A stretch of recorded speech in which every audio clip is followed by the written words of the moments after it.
And we are live for Woo! SaberComp 2024. I am going to wait just a moment before jumping into the full spiel of things, just to make sure everyone can hear us and that we're all here and audible.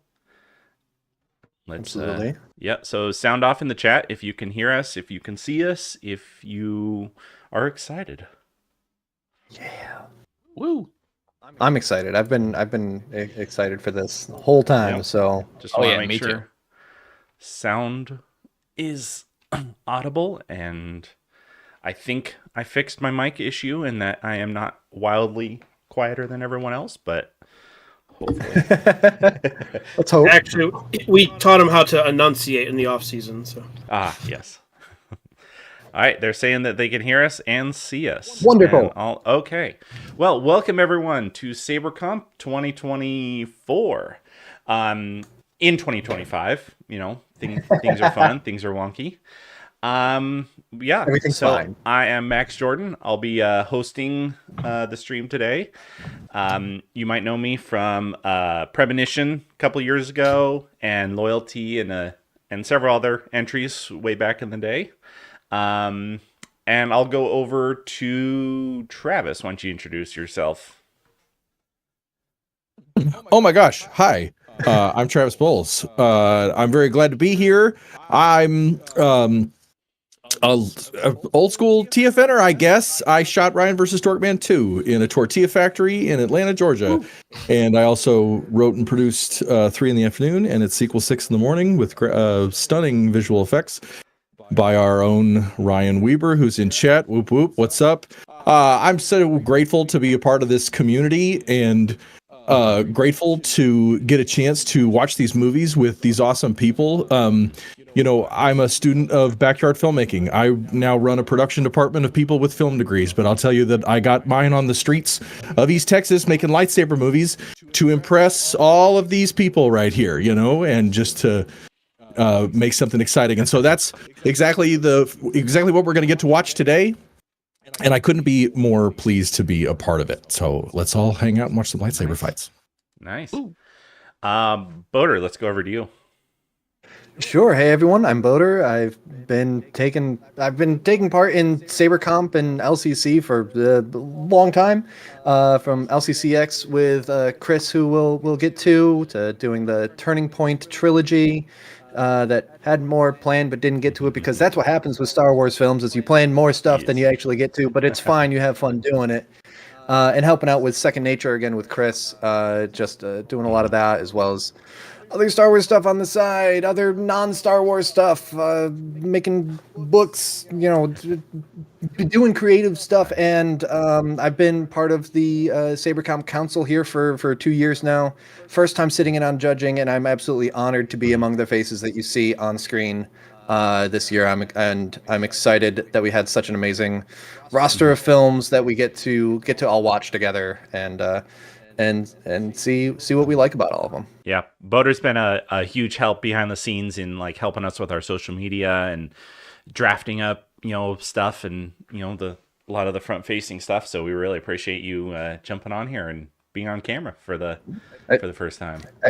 I don't just write books, I also write all like our promo copy and stuff like that. So yay. Yeah. It's like I do the words good. All right, Eric, over to you. Hey guys, my name is Eric, and I have been like an LCC SaberComp fan for the better part of a decade at this point. Like, I've used TFN not as like a regular member, but for resources for my own personal lightsaber videos back in the day. It was just because of this community that I am now a working VFX artist. Sometimes overlap with Ryan, actually. We worked at the same company for a while, but I am now a council member along with all these fine gentlemen. Not because I've made any winning entries. Admittedly, I haven't made my own entry for the contest. I still need to do that. But I have helped on VFX for sure with a lot of them. I helped Max on his winning one last time. I've helped Nate with Sister's Quarrel. So I've got experience in Sabers for sure. Got a couple of shots pending with me. Yeah. Yes, they'll help us on that. Yeah. But yeah, it's because of this community. Just like, I'm so grateful for what it's done for me in terms of career, just all around cool people. So really excited to be a judge this year. Yeah, it's great to have you on the judging side of things. Yeah. Yeah. And then Chris, let's go over to you. I've been at this way too long. So behind you, you had only one action figure when you started all this, right? And then now we see Accurate. No, that predates. That's not. No, so my story that I tell is that I was at Western Michigan learning that I wanted to be a film student and discovered Ryan vs. Dorkman and theforce.net, and off we went. So I joined the LCC lightsaber choreography competition in 2007 for LCC 5 with my entry Drift. Wow, that's been Right. Yeah, right. Wait, I think is Drift the one on the sand dune? first one on a sand dune. I Yep, that was still us. remember the thumbnail for that was so cool when that was one of the the earliest ones I remember. I remember the pose on the dune with the saber. I was like, Yep.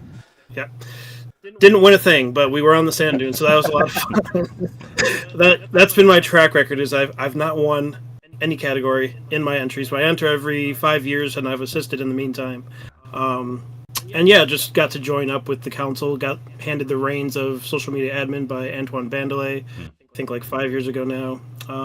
Yeah, just keeping this thing running, because where else can you go for a community like this? Just making Saber films and sharing them with your buddies. That's what we do. So yeah. So great to have you guys here. Really appreciate it. And then also I want to say for everybody in chat, we have the audience choice or the viewers vote. Sorry. Viewers vote link is live for everyone to vote on their favorite from not just the top 10, but the whole slew of entries. So share that, vote on that, and then when we announce the final prizes at the end of the day, we will live announce what you guys voted for. And this is the first time doing it live during the stream, so that'll be fun to get some real-time input on what you guys like to watch. So, and yeah, link is on Facebook and in the Discord and in the YouTube chat, so jump in there. Okay. Should we get started with some entries then? Yeah. Okay, let me just move the screen over. Gotta get it on. I'm ready. All right. Let's go. Here we go. So, first entry of the day. Let me see. Nope, that is the wrong entry there.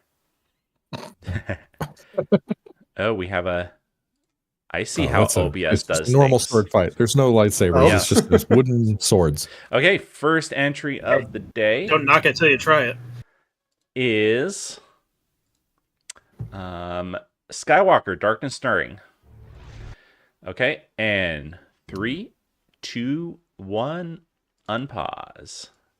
Let me know in chat if the levels on the stream versus the video are good. So this is Mike Skywalker's entry. He's been entering for quite a few years at this point. Yeah. And I think a lot of his entries are, they relate to each other. They use canon characters and they tell stories that are easy to jump into. But I do believe that they build on each other as well, which is a lot of fun. But still able to stand solo. Mm-hmm. See, this is just some of these proof characters are technically not canon anymore. They're expanded universe. You quiet down with that nonsense. I'm sorry. Expanded universe. I know. I'm sad about it too. Yeah. What's wrong with the EU? Absolutely nothing. Really enjoy this guy. Is his actual name Mike? Or is that just the YouTube I'm pretty handle? sure. Okay. I think he changed his last name. Yeah. He really has a lock on the physicality of Yeah. Luke in all of his Yeah. entries. Yeah, that's what we hear a lot from his fans in the comments. Is he's really got the Mark Hamill stride down. Mm-hmm. At the We right always camera, think of, it's really definitely great with location scouting, finding great places to have a unique look that doesn't just look like somewhere on Earth. Yeah, like Which one of these could be the Masasi Temple or something like that. Like yeah. I know. I don't know if there's any stories with them this year. I know last year, like they were shooting someplace and then kind of got kicked out and had to, have a backup. So I don't. I believe that this is a location they used 2 years ago. Yeah, which entry of his was it? They were at a location like this, but on the night they were shooting, like all of the lights got changed to like bold red, and so they're like, Yep. "Well, roll with it." Yep. Yeah. And this two-person with the defendant in between two combatants, very hard to choreograph those kind of things and make it look right. And these guys do a phenomenal job of that. They do it several times here. Mm-hmm. Yeah. Yeah, he does something that I've noticed as a trend. It's sort of like a stand your ground combat style where like they're not standing in place, but they are holding their Especially position. this shot comes out great. That's a killer shot. That's $1 million shot right there. Come on now. Yeah, and you can notice that the two combatants aren't very often waiting for him. Like that's a thing. Yeah. The waltz stepping, as we all know from the Totally Phantom Menace video from back in the day. I love that he's using both the Force and a Saber at the same time, like to hold the ground between the two. Yes, that was always fantastic. I will say I also like That some of was the match cutting that he integrates into here, like when he's switching between Luke and Mara and like the parallels of their motion. Mm-hmm. Yeah, the two separate fight scenes added together really well. Mm-hmm. But yeah, Yeah, because they bounce off of each other. Like they have similar moves that transition, whereas some people use a cutaway to kind of like make it easy to transition a fight. Mm-hmm. But I'd say here it enhances the fights. Yeah. Mm-hmm. Yeah, with Mike Starwalker, it's the choreography that's always the standout. Yeah. That moment is also really cool. Yeah. Yeah. Well, there you go, buddy. I mean, this is a solid Mara Jade. There's nothing wrong. Mhm. Nothing wrong with what's going on here. Yep. Yeah. Solid use of Just getting it slow-mo all too. right. I think there were a few entries that did time ramping. I think this one does so like really well. Mhm. Like they know when to use it and when to not use it. Yeah. Like how long to hold a shot. Mm-hmm. Yeah. Uh oh. Frodo, don't take it. Don't do it, Paul Dano. Don't do it. Don't do it. Don't. Is he going to become the Darkhawk now? He looks like. I was telling the guy I work with, he's got to read Dark Empire like right away. Just stop what you're doing and find Dark Empire and read it. Seriously. Everyone wants to Heir to the Empire. No, man. Starwalker here should No. do Dark Empire. Just read Dark Empire. Heir to the Empire take you all week. You'd have more fun reading the West End source book for Heir to the Empire than you would reading the actual novel. And props for doing For all those Timothy Zahn books. for props on doing like a Force lightning storm. Like that was really cool. It's interesting that they ended the entry by an event rather than like a winner or a loser. Yes. Mm. Yeah. Okay, so that's the same bunch as last year that did Luke and Mara Jade in the convention I center. think has this been a continuation from the last 2 years? I think they've been like doing a story that has been going. Was it? I know I would for have sure to last watch year. them all back to Yeah. back. I don't know if they're consecutive or if like this one might take place before another one. I'm not positive, but it's definitely worth watching them together and kind of figuring out how they piece together. Mm-hmm.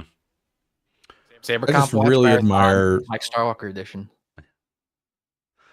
What was that? I just really admire what they're shooting for there. You know, that much location action. I think probably everybody here knows from experience when you've talked the convention center or whatever into giving you all night and you've got that much coverage to get it right. They do. And it's a significant step up from what they did last year. I don't think I've seen entry before last, but I definitely saw last year. And this is a big step up. It's a blast to watch. And Yeah. Luke and Mara Jade are ready for the con circuit, man. You ready to go? Yeah, do right. it? Yeah. If I could give a couple adjustments, I think it would be like every year they've gotten better looking, but I would say it's obviously location dependent, but a little bit more intentionality in the lighting. It just kind of has a bit of a flat lighting, and I know you're trying to lean into using the sabers a bit, but it a little bit more shape, or like pushing people like not under all the lights that are on location, like push them out just a little bit. Small things like that, or trying to accent the background a little bit. This is all, obviously location dependent and what kind of permissions you have. But that's a thing that I feel like would push it up to the next level. The other thing is, sorry, can I just jump in on that? Sorry, I think with the lighting, like it seems to be all incidental. Practicals and like what's on set. A bit of 3-point lighting goes a long way, even outside or under street lights. So like honestly, just kicking the back, like doing a backlight, like a bounce card or something. Like just to control what's hitting your subject a little bit more. Yeah, get some light coming in from a side and not just overhead and bouncing. And then the other thing is, I just on a technical level, I was noticing when you would jump into the slow motion shots, I noticed that before it ramped into a slow motion, you could tell it had switched from like 24 frames to 60 frames on the shot. And I think your timeline based on the YouTube link was 60 frames. And that might be like, if most of your film is 24, I would try to keep the timeline to 24 so that you don't notice those like jumps to 60 frames for moments quite as much. Yeah. But that's just a small thing. That is something, like, I actually talked to him when we were doing the troubleshooting for the playlist. I think because they rendered at 60 frames, they had a couple cameras that weren't going 60, and that's where you get the kind of shaky, juddery frame sections. So just something to watch out for. Frame rate's important. But again, these are us like finding these nitpicks, because as always, your choreography is solid and your costumes look fantastic. Incredibly solid entry, and this isn't meant. It's not meant to say, oh, this was bad. It was, hey, here's a point for improving next year, because we've seen entries from Mike Starwalker every year to the point where you can kind of like look forward to it, and I'm excited to. I'm excited for this one, and I'm excited to see where they go next year. And learning, you always learn in the craft as you keep doing it. So that's a $1 million stunner hallway shot, and Mara Jade gets 2 or 3 that are nearly as good. But that big shot of Luke in the hall, you can put that on your reel for as long as you want. And I think my only note is the blaster bolts. They look kind of like video gamey slow. I mean, I could talk about blaster bolts for hours. We don't have time for Travis to talk about blaster bolts, but they could be a little people longer. Tend to do them as like an oval, but if you watch the movies, it's a streak. It's a very pointed. So that's all. Forget about and doesn't necessarily look like a lightsaber. It just looks like a blurred color more so. Yeah. You just want it to be a streak going by. So that's all. Yeah. That part which is then hard when they did a slow-mo shot of it. Yeah. Sorry, I keep interrupting. You're good. You guys, I'm having fun, man. I got too much to say about this stuff. That part where they use the force to hold the saber and what the saber looked like while it's being held. Yeah, they did a good job of that. Yeah, pretty badass actually. And I feel like they had the option of they keep him there out of the fight, and let the other one be dealt with, and then he came out. And part of me is like, another option is just let go of the saber and just let go, get in a hand-to-hand fight, go try to take someone else's saber. Like there's options to do there, and but yeah, the visual effect came out great, and it played into the story well. Yep. Okay. Unless people had more to say, should we move on to the next one? I'm good to go. Do it. Okay. Yeah, we can talk about every entry for hours. Well, yes. So. Okay. There's the right screen. All right. Coming in with our next one is reprisal. There we go. Sorry. I play the video inside of OBS, but in studio mode, when you switch it it doesn't have the video link selected, and I have to remember to do that. All right. And let's get this one. Okay. Reprisal by Dark Wizard Films. Is that correct? That sounds about right. Okay. And 3, 2, 1, unpause. These guys have been entering for several years now at this point as well. And speaking as someone, Does this is this one a sequel to another one? Because this has a flashback in it. Is that a prior entry No. or is it self-contained? I It's believe self-contained. this Okay. one's self-contained. Oh, And I like this one yes, a lot.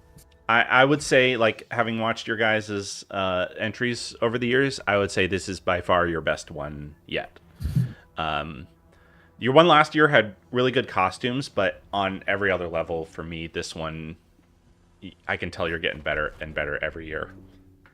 Well, even here, like they're very much like Earth costumes, but the costumes tell the story of the characters as well. It's a different kind of costuming, but it's still really solid. And love the edit Oh, there. look at that match cut, baby. Yep. We got Match a cut. real match cut going. See, by the way, this is cinematography. I mean, someone shot this. I mean, these are real shots here, by the way. Like, they did a really nice job with. And I mean, this that's a shot shot. I love, honestly. Yeah, and doing the That's a real shot. storytelling through the cinematography without having to say things, like we know exactly what's going on, and Oh yeah. we're just given enough information to know, like, the story is very simplistic, but it's doing what it needs to do. That's Justin Hawkins, lead singer of The Darkness. Oh, I was and then getting just a, that, like the shots have been so long. Like each of the shots up to that point were like 5-second shots, 8-second shots, Yes. and then just that like 10 frames of Saber off the comtech or cover tech. I gotta say, Did these such are a the great best. job. These are the best Ryan Weber glows I've seen in a while. I'm pretty sure they're shooting carbon fiber because they're so thin. They are nice thin blades. Yeah, I really like. Yeah, the look of blues may be a little dark for my taste, but otherwise, these Saber effects are just so clean and so nice for this entry. them. Yeah. It even has the motion blur, like the fanning that you see in the modern movies. It's got a little bit of that. Yeah. Can I just say that this is the rhythm of a lightsaber fight that I prefer? I don't need them to go much faster than this when two real Jedi are fighting these big chunky bang ba ba ba. Yeah, because Love they're it. heavy swings behind them too. So Yeah. like the whole body is involved in that rhythm. Yeah. I don't know Also, his I name, love but Tells the fight more than I don't know his fast. name, but the long hair guy here last year, he had kind of a similar thing. He has a lot of moves under his belt compared to his partners here, so I think he'll do a big swing and go at him, and they don't always have enough to do in the meantime. But like they also don't overdo that kind of thing. So it's just a nitpick I have. Yeah. Yeah, their use of practical makeup also is really good here because, like, I've never really seen anyone get like this kind of scarring from lightning, even though that makes a lot of sense. And yeah, them using blood right here for this wood stab, it's just like very And that was nice good detail. crunchy sound effect too. Like you can imagine the splinters. Let private school get you. Come on now. Yeah, this is corporate America versus the average man. So, it's- one nitpick I had with this one was the makeup effects and the wounds looked really good, like the stomach stab that looks like real blood, and I really like the face scarring. I don't really see it affect your choreography too much, and I think it's a thing where it's like the wound looks so good, I feel like he would be barely able to move with the stomach wound and then barely able to see with the thing in his face, and I wanted to see that affect his choreography just a little bit more. Yeah. At least for like, for the next 30 seconds, even if like eventually you drop that, you need to sell it for a little bit. Yeah. Okay. Yeah. It'll be fine. Did a nice job with the light though. Like they were out there all afternoon. But yeah, he could be playing it up a little more how hurt, he is and that's it. But all in all, it's a big, chunky, real lightsaber fight. That's fun as hell to watch. Yeah. I feel like the choreography itself didn't have as much of an arc to it, and again, acting out how hurt someone is could help with that. But it kind of felt like it was going until it ended. Yeah, that Like, would it just didn't- come from like the performance category. Yeah. The other thought I had on the villain character, the guy with the long hair. I felt like they were trying to do a thing where he's very like casual, like you could see him just using one hand and like parrying, and I could tell they He's wanted it playing to with feel his like prey. but with this he had like fully straight face and the like calm physicality, and it came off a little bit as if he's just like he's not getting Over into it. rehearsed. A little bit, Maybe? a little bit over rehearsed, Yeah. but also just a little bit casual. And Yeah. when I do those, I tend to want to like the face is neutral, but the body is like moving a little bit sharper, and the times in between the movements is slow, but the actual moves themselves are quick. Or having like a slightly more like I'm enjoying this expression on my face, but with the face being neutral and the physicality being a little neutral, it just kind of came off lacking a little bit of intentionality for me. But that's Yeah. more of just like giving the body posture just a little bit more. You can still be casual and have a bit of sharpness and intentionality to it, to the movements itself. Yeah. And you would have to have cinematography that's showing off how intense the opponent is to play off of it. Whereas a lot of it at that point, maybe again, as Travis mentioned, it might have been because of like lighting that they were working with throughout the day. But like having a little more shot variety of the opponent fighting someone who was just sitting there supremely casual might have played off well too. But Yeah, and I got kind of like I'm a telling you. blocking nitpick that goes with that. We had a Chekhov's saber in this one. It's the red one hanging from the enemy's belt, but like it was really just there so that the good guy could get it at the very end. Like that's something that you want to incorporate more, because otherwise he's just has a saber on his belt the whole time just so he has one when he drops his. Like that's not quite using the technique enough. Like you want to be incorporating that sort of thing throughout the entry, and then you have it for the thing you really have it there for in the first place. Yeah. If that is making sense. Yeah. Yeah. Ryan Reber is piping up in chat. He said we had the same problem on Ryan versus Brandon, where we lean into Anakin style, too cool for school, which is really a fine line between that and just looking uninvested, which is a really good way to put it. Uninvested is a really good word to use. On that one. And we're talking about face acting here, right? And the creative legacy of these weapons and of this show called Star Wars.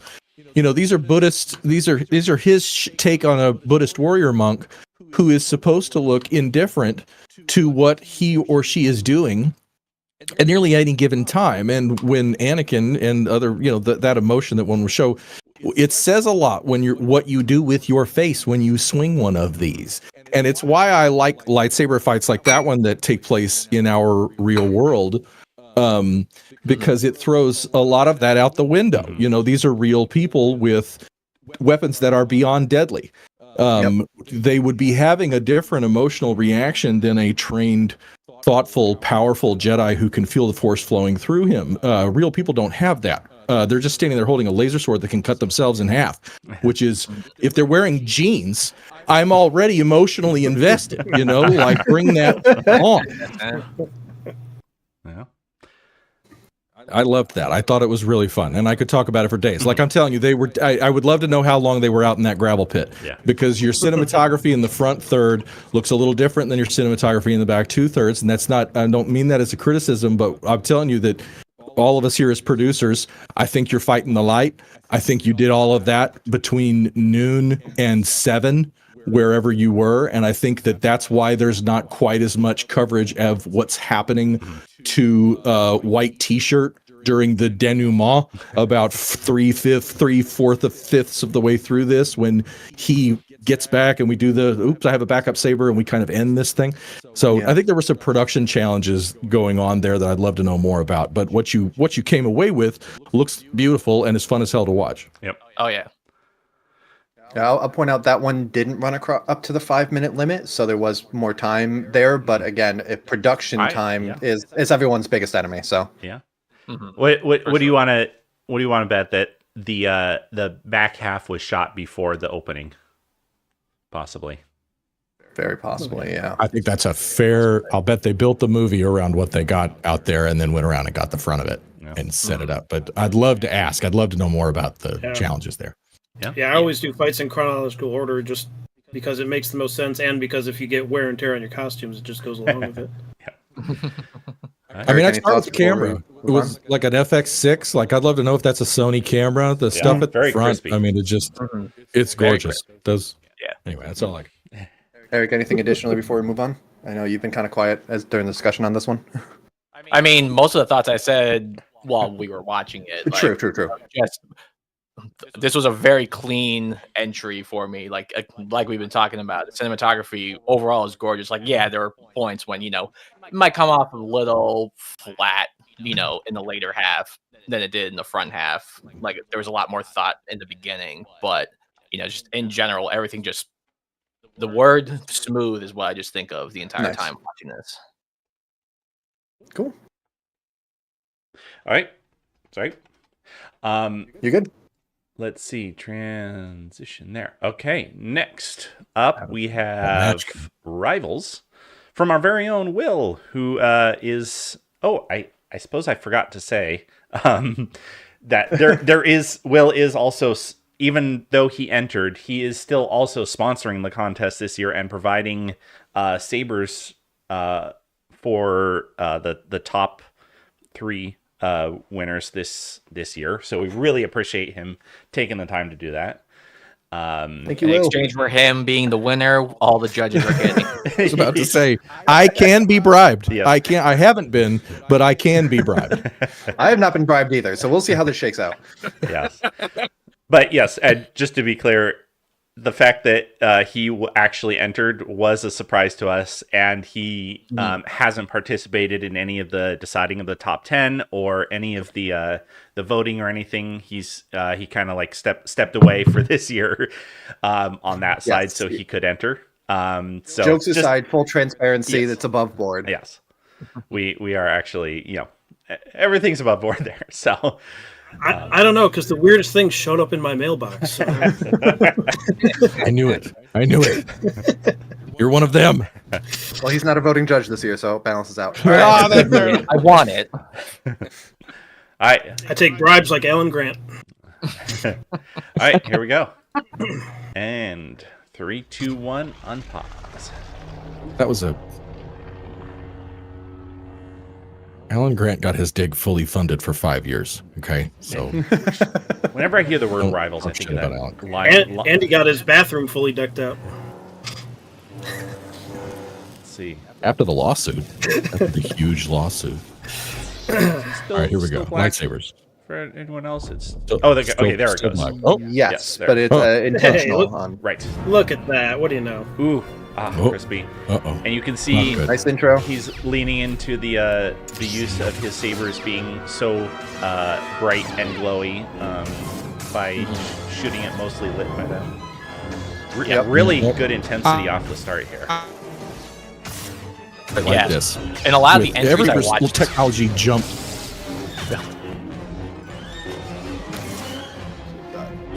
Sorry, Something got cut off. I think we had a technical issue with Travis there. It was paused a moment there. Sorry. I was just going to say that I've always wanted to shoot a fight like this, and ever since lightsaber technology jumped like 20 years in like 2 years, in like Yeah. 2014, 15, I have wanted to shoot a fight that looked like that, and in the snow, no less. It looks really good. Oh, here we go. Yeah. Well, here's this guy. Yeah, I have like choreography footage in the snow, but never an entry like that. I have a random Well, home it's- footage of me putting a lightsaber in a snowman and just turning the thing on and off to see how it looks on the inside. It's a little tough for Northern Hemisphere people when most of the time that the competition is open is from May until about the end of the year.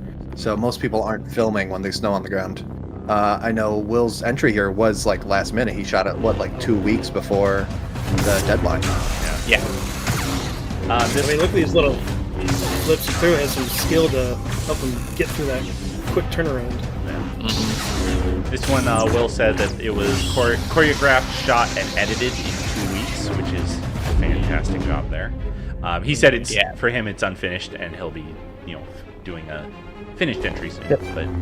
But In chat, he said that the finished version will be up before the end of the judging stream. sweet. Oh wow. You were fast. So one note I had on this one was the it started off in the snow and it was really awesome and cool, and then we end up in a boat garage, which is I want to see more of the. I want to see more of the Sims. I think I think the exterior was a little more interesting, and as far as the visual location goes. He's in a t-shirt. Come on now. Yeah, this entry in general is very Ryan vs. Dorkman spirit. Yes. Oh yeah, big time. And I like when he loses his weapon, like he's not just dodging the blade, he's like hitting the guy before he can do anything, and that's why it works for like Saber versus hand. Yeah, this is true. Yeah, so yeah, that was really crisp, really like crisply shot, if you will. Yeah. Really, the Saber effects really like looked very solid. What was that? Sorry. I was just saying that the Saber effects in general looked really solid. However, I know what technique he's doing because there's a little bit of a glitch that you can see every once in a while. Every time he shows the shop lights. Yep, they glow blue, so that's how you know he's doing like a Luma key type thing. That's funny. So just be careful of that, Will. You might want to mask your overhead. He had 2 weeks, okay? Yes. That's true. That's the whole thing. I'm giving him the benefit of the doubt there because this was 2 weeks. Like, to get this kind of result in 2 weeks. Yeah. Dang, dude. Yeah.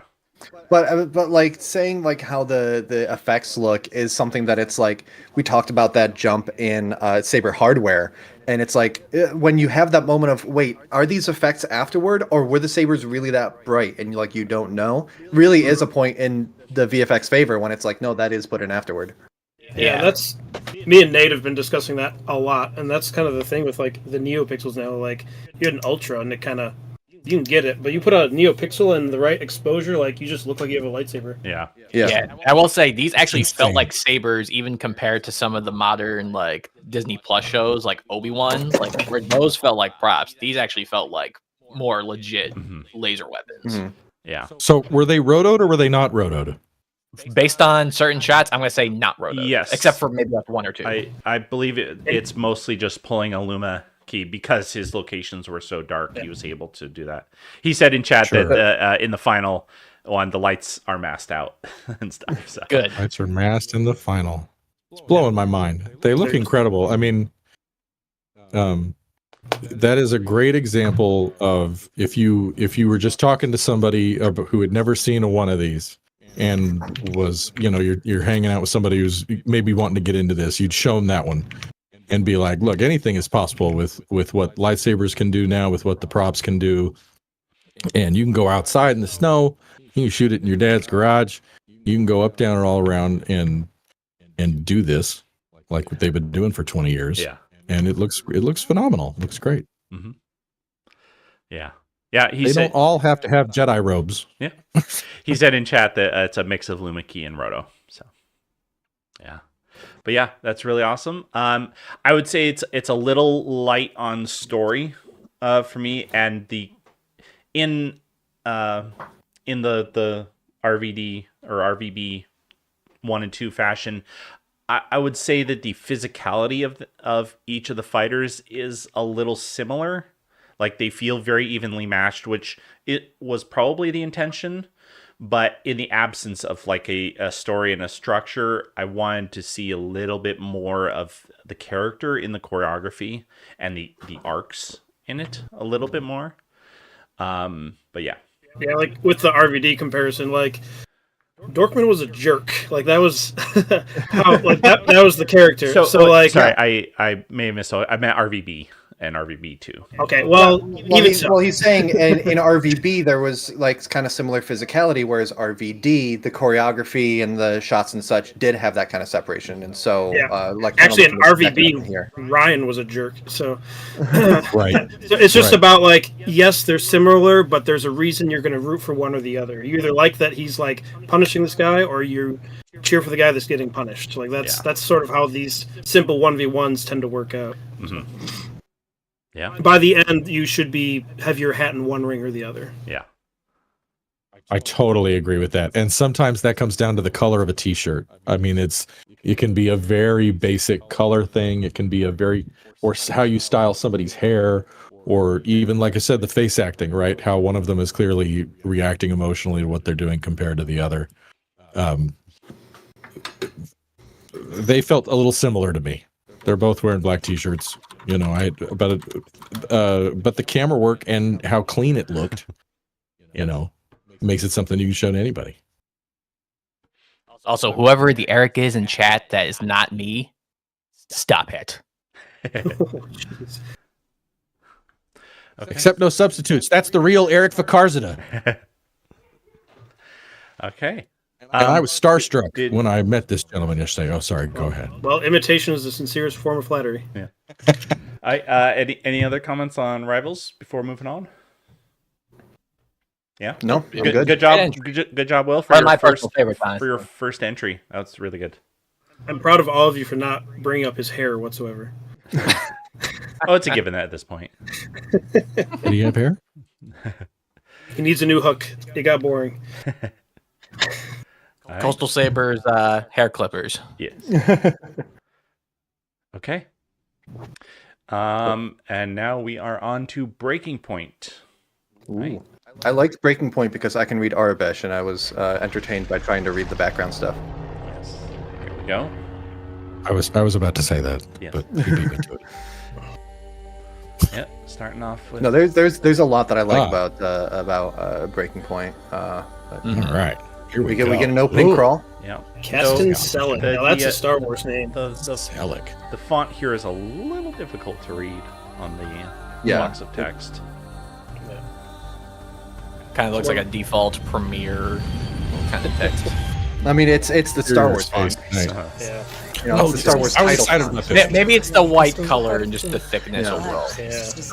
Yeah. Yeah, I love a good like Saber disassembly and construction here. Yeah, this sequence right at the start killed. Yeah. That's like the biggest kyber crystal I've ever seen. Riggs, Hey, thanks for reading It took me a moment to realize the I know I'm dialogue. That was making the the right original choice, Clone but- Wars, the 2D cartoon. I do feel a little lost without the temple to go home to. I remember that feeling. Nice little You have a place set for me build there. until we get you back on your feet. Yep. Costumes. Yeah. Oh, yeah. That'll be our I next love shuttle. everything we're looking at here. I We should love be on our way. barrels and mesh things. Her Random, hair is random perfect. lit stuff in the background. What are you Hell yeah. doing here? Yeah, the lighting's a little TV studio, but I don't know what they would do better. Well, I mean, to be fair, they are in a studio. Yeah. This is what I'm saying. Yeah. Things that give away the stage look. Yeah. Which is not like a knock to say it's bad. It's just like there are certain things that give it away. Right. I would say one thing from a cinematography perspective, a lot of the shots are just like at eye level. I would have liked to see a little bit more depth, maybe go behind some of the set design Sure. and shoot like through some things, put a little bit more like stuff between you and the camera to kind of see everyone into the scene a little bit more. I can see that. They're doing a good job of moving the camera around behind people when there's a conversation like this. But yeah, involving the set a bit more in that, I can see. It feels a little technically correct, but This is not a matter of politics. needs something else. It's a matter of family. Yeah. Family. Duty. If anything, maybe I'm a asking you different one last like time. lensing, Cast like it. optic look, because right now it's looking a home little with us. studio clinical, in my opinion. Not like really nice in that Yeah. regard, but Oh, bad. a little still too clean. But we were talking about it before the stream started. This one This feels weapon is like my kind of life. like the Thought we OG could not see. TFN, some of the OG TFN. That's what I'm saying, man. Come on Yeah. now. You know, like And we're you can go on brought this up- Find light what you thing can, in the throw it in back. the background. Yeah. I'm shooting my next entry on mini DV again. Yeah, right. Oh, I'm way ahead of you. It's in the room right now. There's an entry well, there's the banner in the background that says 501st to Glory. Just this. Hey, what can I find and throw in the background? Yeah, and then this is like really clean fighting. Oh, yeah. Good choreography. I like the little bits of like using the force to like help with some of your saber work and like hold their blade as you charge at them. Little things like that. It's really nice. Okay. The That high protagonist kick, physicality is amazing. sorry, yeah, that high kick she did in a close-up was undersold. Because that takes some skill. But I do like the subtle way they're doing the force effects, though, like the little wave look. Yeah, Yeah. kind of old Republic style. Force I stuff am looks not your cool. enemy. I really like this, and I like now that we're in an emotional moment, we're closer, but most of the fighting has been shot from like medium or cowboy, which is shooting at the knees. Yeah. It's just like very eye level. Like I want to see some like low angles or some shoot behind some stuff, or it's a very hard thing to do with a lot of people, but like stack people a little bit more, like have people fighting in the foreground while you see them in the background, kind of keep them in the space together. I really like it, so I would say next time a little bit more of that would move you away from the stage look. Ryan mentioned maybe getting like ND filters and opening up the apertures so that you've got a little more separation between foreground and background. Yeah. And yeah, just like slightly tighter lenses even in action. Otherwise, it just kind of feels it's the default. The DV camera is zoomed out all the way. Bass was wrong. Something I find with Saber photography is like you kind of get it boxed in this area, but you got a blade that goes up here and like action happening down here. So you really need to like work angles to get more of that action in the frame. I was certain I could find I feel like some wide sort of angle loophole. lenses would be But if more this is effective chaining here you to the instead of monster just like you're the afraid of mid-range becoming stuff. instead of Because helping like you escape. once you get It does- close in, you're a Can little you more let it intimate go? into the moment. It does seem kind of like a kit lens range that they're using. Nifty 50s. I will say, and we haven't been talking theme too much today so far. I Which is like one. that's a unique application of theme too. Like a lot of the theme of courage has been, I'm afraid of what I'm fighting, and now I have gained the courage to go fight it. That one was, the courage was the courage to say no when the Jedi come and say, turn over your lightsaber, and like, no, this is part of me. This is part of who I am. I'm leaving the order, but I will stand on this. This is my lightsaber. Yeah. And I think There that are was many a like good, it. yeah, it was a good unique use of the theme. Yeah. Oh, it looks like someone's in chat from there. They said they got the stage at the last minute. So. Oh wow. So. Yeah, you did an amazing job outfitting that. Honestly. Yeah.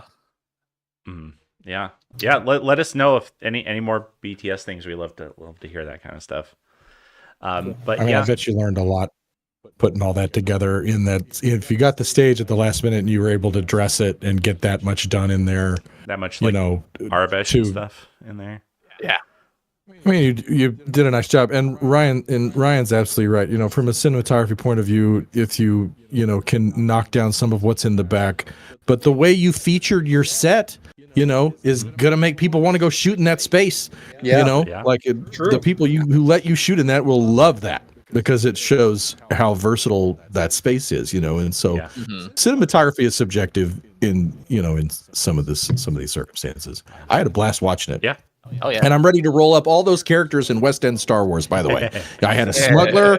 I had 2 different kinds of Jedi. I'm ready for their blaster score to be 2d6 plus 2. I'm just ready to roll all them up. Yeah.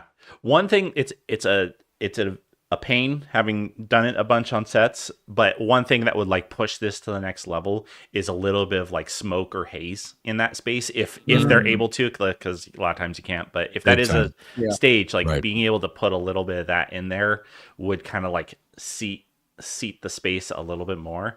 But also, like, this one felt like to me, if you opened up 2 of the walls, I could totally see this as being like a mini like stage production, like actually playing on a live stage at like a con or something. Like, I could totally see that working. Absolutely. Especially with those barrels. Send me a barrel. Those are great barrels.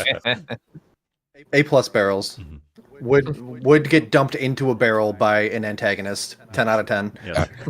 Ready for a stormtrooper to fall into that barrel awkwardly. With Wilhelm scream. Yeah. Oh yes. That was a decent impression of a Wilhelm, sir. That was amazing. That was incredible. I've been holding out on this, Eric. Add that to our sound effects pack.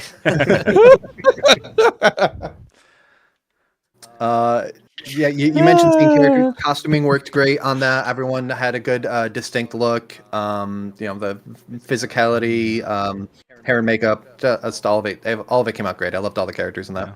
They said it was like a 30 by 30 room, which for 4 people, saber fighting is not that big. Yeah, that's tight. They actually were able to expand that space a good amount. That's really good. Yeah, so we're over here talking about trying to narrow down the field of view a little bit, and they're like, how? No, so I get that. That. Yeah, honestly, if they took out maybe some of the curtains, that would hide the stage look, and then everything else with the production design would just blend in so well. Yeah. Cool. Okay. Let's move on to Fear, which is Michael Eric's entry. He's really active in the Discord as well, and he was the one that released the new After Effects lightsaber VFX tutorial, which is really fantastic. True. Which is meant for a modern workflow and creating Disney-style sabers, more or less. So yeah, that's really helpful if you guys want to check it out. Yep. Love that. And let's play that one. Unpause. Oopsies. Sorry about that. It's on my end. There we go. I'll start second down.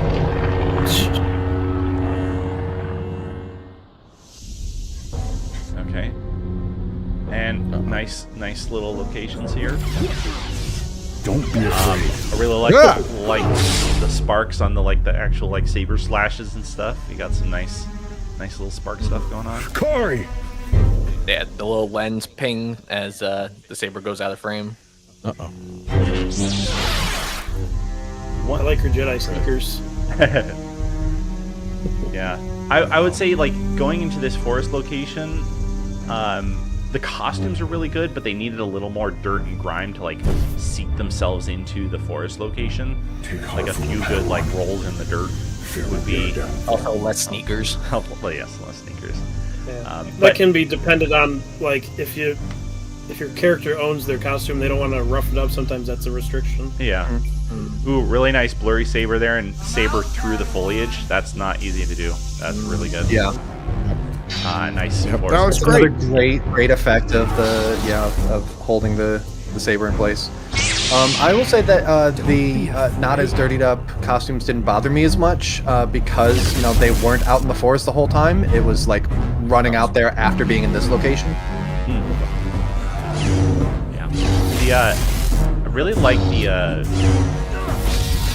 I'm a big fan of villain silhouettes, and this villain, I'm a big fan of the tight cinched in upper body with the hood, and then the long kind of the a little bit like the Darth Maul tighter upper body, and then the bigger pants and very tassels flowy, and hanging downs and all that stuff.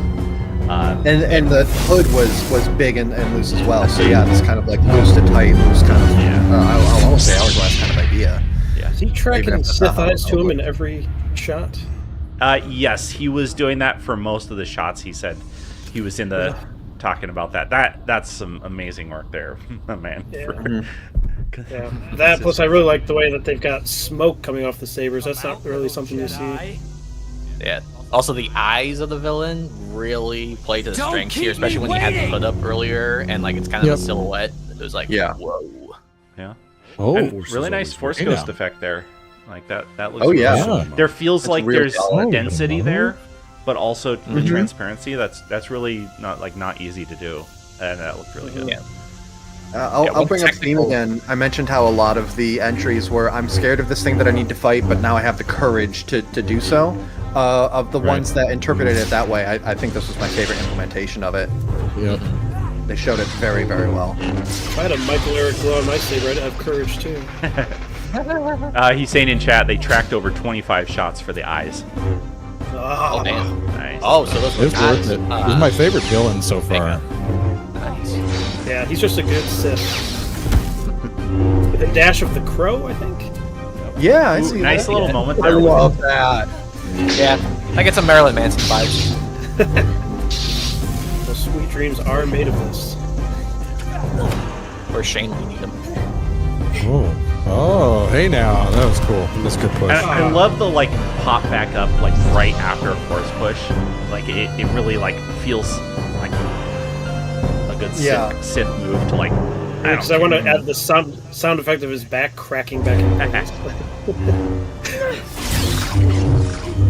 This move I love. That's really Yeah. And again, that head chop. really spell that. Fatality. yeah. really good job there. And the Well sabers, done. daytime sabers, are a really tough thing to always do. Yeah, it's tough to get that balance. Okay. But you guys All did right, a really I'm good job putting with that. that one. So Basically, we should all try to be more like Michael Eric. Yeah, really good job on the effects on that one. Mm-hmm. Oh, that's right. Eric's his middle name. Michael Olson is his. Yeah. Oh yes, yeah. oh, I do know that guy. He's Michael His Eric on the handle is Discord, so we always just Yep. like see that Yeah, first. yeah. He's That's one half right, me. I've heard that. He's one of the Olsons. And good performances by your other characters as well. Oh yeah. Oh yeah, Oh, yeah. definitely. We just don't know their names. But yeah, as a Jedi, yeah, I liked his opponent there, the woman at the end. That was a good one. Mm-hmm. Like Yeah, hers from the Jedi costumes we've seen so far, I think hers was one of the better get-ups. Mm-hmm. Yeah, I really liked hers, and I know we mentioned sneakers a couple times, which it can be tough. Everything else about it, I absolutely loved, because there were a lot of entries this year that did like the canon Jedi and what you can with Sith, which are allowed to be a little more unique. Something about hers just really stood out as feeling more real, as being like a standard Jedi look, but also something that someone can wear for more than an hour at a time. Right. Mm. But I will say, like, it's also one of the, if you can build a costume, they're not that expensive. The boots though, you really needed the boots to like fully seat it together. Just having the Everything tennis else shoes. is so good. It's what makes them jump out. The sneakers jump out at you because the rest of the costuming is so True, solid. Right. But speaking as someone who's built I think- mine, like it's really hard to like sometimes drop money on it when you've built the rest of it, Yeah. and then you have to get these Right. things. But Something- it really needs it for the. Maybe if it did like moccasins instead of sneakers, like Yeah, and it almost had that look too. It's like the white sole of the sneakers was a little rough, but I was fine with the soft shoes otherwise. And like Yeah, it's a like you can also. I know budgets can. What was that? Sorry, I know budgets can be tight for this, but in a pinch, guys, take your actor to Walmart. You'll find something. Yeah. 'cause they- And even getting like we've gotten away with combat boots, and Yeah.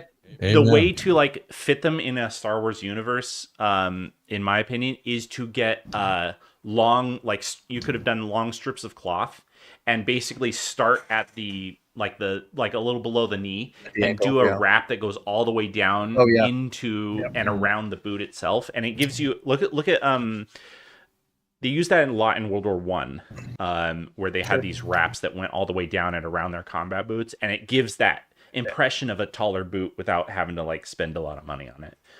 Or there's even nowadays they have these things. They're like rubber shoelaces, so that it's just like a strip that'll like be the length you need it to be, and then that stripe detail looks a lot better than like the crisscross of laces. Yeah. So, Yeah. just another thing you can do for on the cheap. So I mean, aside from that, I love the costuming in that one on all the characters. I loved all the unique things that they were doing with Force Ghost. Mm-hmm. You know, the catch as she's falling backward and then pushing her back up was wonderful. Mm-hmm. Yeah, and then And just a big surprise, right? Just a cool visual that Yeah. I wasn't expecting. Go ahead. Nope, that was it. And the Force push assist, good stuff. Oh yeah. Yeah, I think I only have like one or two technical notes. One is like the great overall, like I wish could have been pushed a little bit in a certain way because it was a little too gray, but at the same time for the theme of like fear reaching the courage, it's like telling a dark story. So it works, but I feel like it could have used a little bit more in that direction. Yeah. And I would praise its editing, and I put it down for editing. And I got to say that you could probably even let that breathe by another 30 to 60 seconds when it's outside of competition. I bet you've got enough on the front and the back of that to let it breathe maybe just a little bit, especially maybe on the resolution. Because by the time you get to the end of it, I'm sold. I'm hanging out. You know, the ghost is back. The guy died. You know, like, and it's one of those things too where this is how far we've come. Is that's a blast. That's a blast to watch. It's beautifully put together. It's a complete scream. And yeah, it makes the stuff like the church jump out at you, right? Where it's like Our Lady of lightsaber battles is having, you know, we got permission from the church to shoot in there. And I love that, right? I love the sneakers, right? Warts and all. it's supposed to look handmade. If I think that stuff, can be important sometimes rather than necessarily a mark against it. Depends. It's all subjective.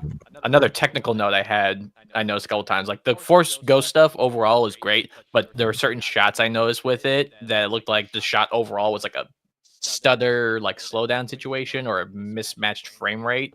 So I felt a little something weird with that. It was like when he first appeared, maybe, I think, but just be careful with that. Yeah. Okay. Any other notes on that one? Or do we move on to the next one? Okay. That was good really stuff. good job, Eric. Onward. Michael. Michael, Eric. Onward. Yeah. Okay. Transition it. And okay, now we have Star Wars So much Memory. Like the corners of my mind. Okay. So I am a big fan of the lightsaber pike, one of my favorite all-time weapons to choreograph and play with, and so I fully approve of seeing that in more entries and everything. And Right, The Inquisitors had found us.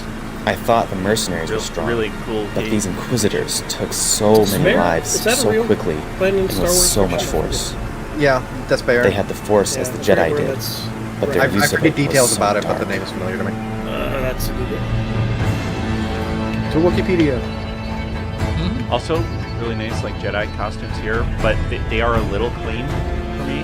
But also, I Yeah. understand like not wanting to get them too dirty. But like a nice roll around in the dust actually helps a lot every once in a while, especially with the over robes where you can like fairly easily wash them. So the cowl that's on the Darksider here, combined with the Force Pike, gives me this impression of like a medieval executioner. Like he's the guy swinging the axe. He does have a grip or something like that. Yeah, it's a very cool. Like as long as we're talking silhouette, it comes out very cool. I don't know if that was intentional, but that was the impression I got more or less right from the start. Oh yeah, I totally get that. Yeah. The robes are nice. They feel a little graduation robe for me because I think just because how thin they are. Yeah. And yeah, like Rick said, they're a little too clean, so Yeah. it gives up that pristine graduation look. Yeah, it's like one of the Amazon order kits or something, not like And then It is interesting to watch this back to back with the previous entry and kind of see what the Jedi Master like compare the costumes of the Jedi. Yeah, they got the boots. this one I would say that like we kind of passed it really quick, but the opening shot of this one, it's a blocking note in that your villain. It might have been intentional, but your villain was on the downhill from everyone else, and he's already shorter than the other two fighters. And so it contributed to him just looking slightly less imposing, which can work to your advantage if he's supposed to be like one of those like incredibly quick, like super fighters that, but I didn't quite see that in choreography. And so it felt like a little bit of a blocking issue where he seemed much smaller than them. So, and I know you're probably constrained to the location, but just like a little adjustment, maybe move them down, watch their height in frame a little bit more, so that the character comes out a little bit there. Yeah. I think one thing that this entry was definitely kind of missing, at least for me and maybe a couple of you guys, was these lightsaber sounds, because it felt like it was missing a little something with that. Yeah. Like the music was nice and it worked, but I think a few saber clash sounds would have gone a long way. But I'm sure they had time restrictions on how long they could do that Yeah. for. yeah, it seemed a little up against the deadline. Yeah, And we've all been also- there. I've definitely submitted an entry without saber sounds as well, or saber effects. They could. It's interesting though because like the fight was in like a flashback, was in a memory that was happening, and so you can get away with a lot more like creative work during a flashback like that too. Like you don't have to do a full saber soundscape. You can do just a couple of the impactful clashes with just soaked in reverb, just for like the most impactful bits of the memory. Yeah, I suppose that's my question is like why it was structured as a memory, because for the character in present day, it doesn't change his action. Like he's in a cave and he has the memory and then he leaves the cave. So I'm like, Well, wondering- it's part of a greater whole. They mentioned Extinction Part 3 coming soon was at the end of the credits. And so now I gotta like look back, see what else they've submitted, and see if this is a follow-up to something else, and then we're gonna get a completed story with the next one. yeah, if this is an excerpt from like a longer film, it probably makes more sense.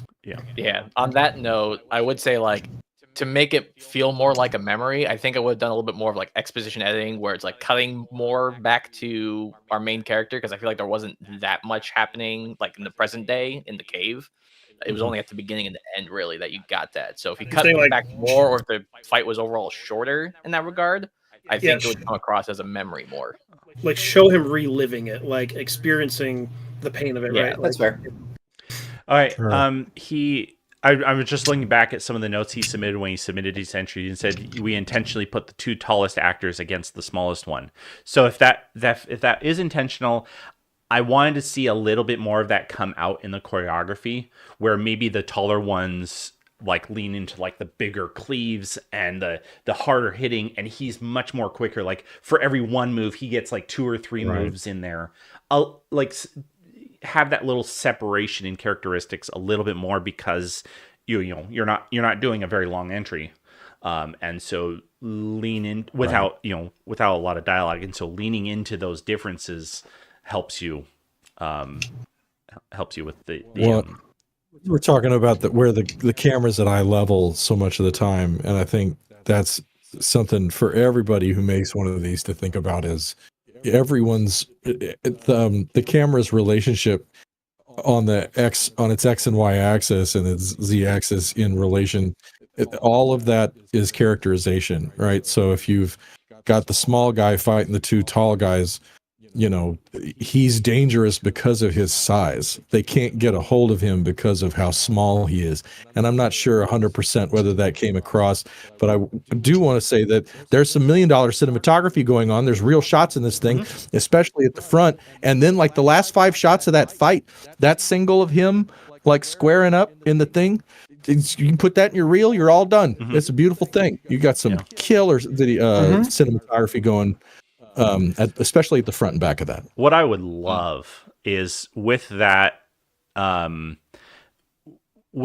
the smaller guy with the 2 bigger Jedi, I would love to see similar to Mike Skywalker's shot in the hallway where it's like him in the center and then him fighting between 2. I would love to see a similar version of that, but like a smaller guy with like the pike and using that. That would look really sweet, I think. But do we have any other thoughts on that one? No, I'm. Okay.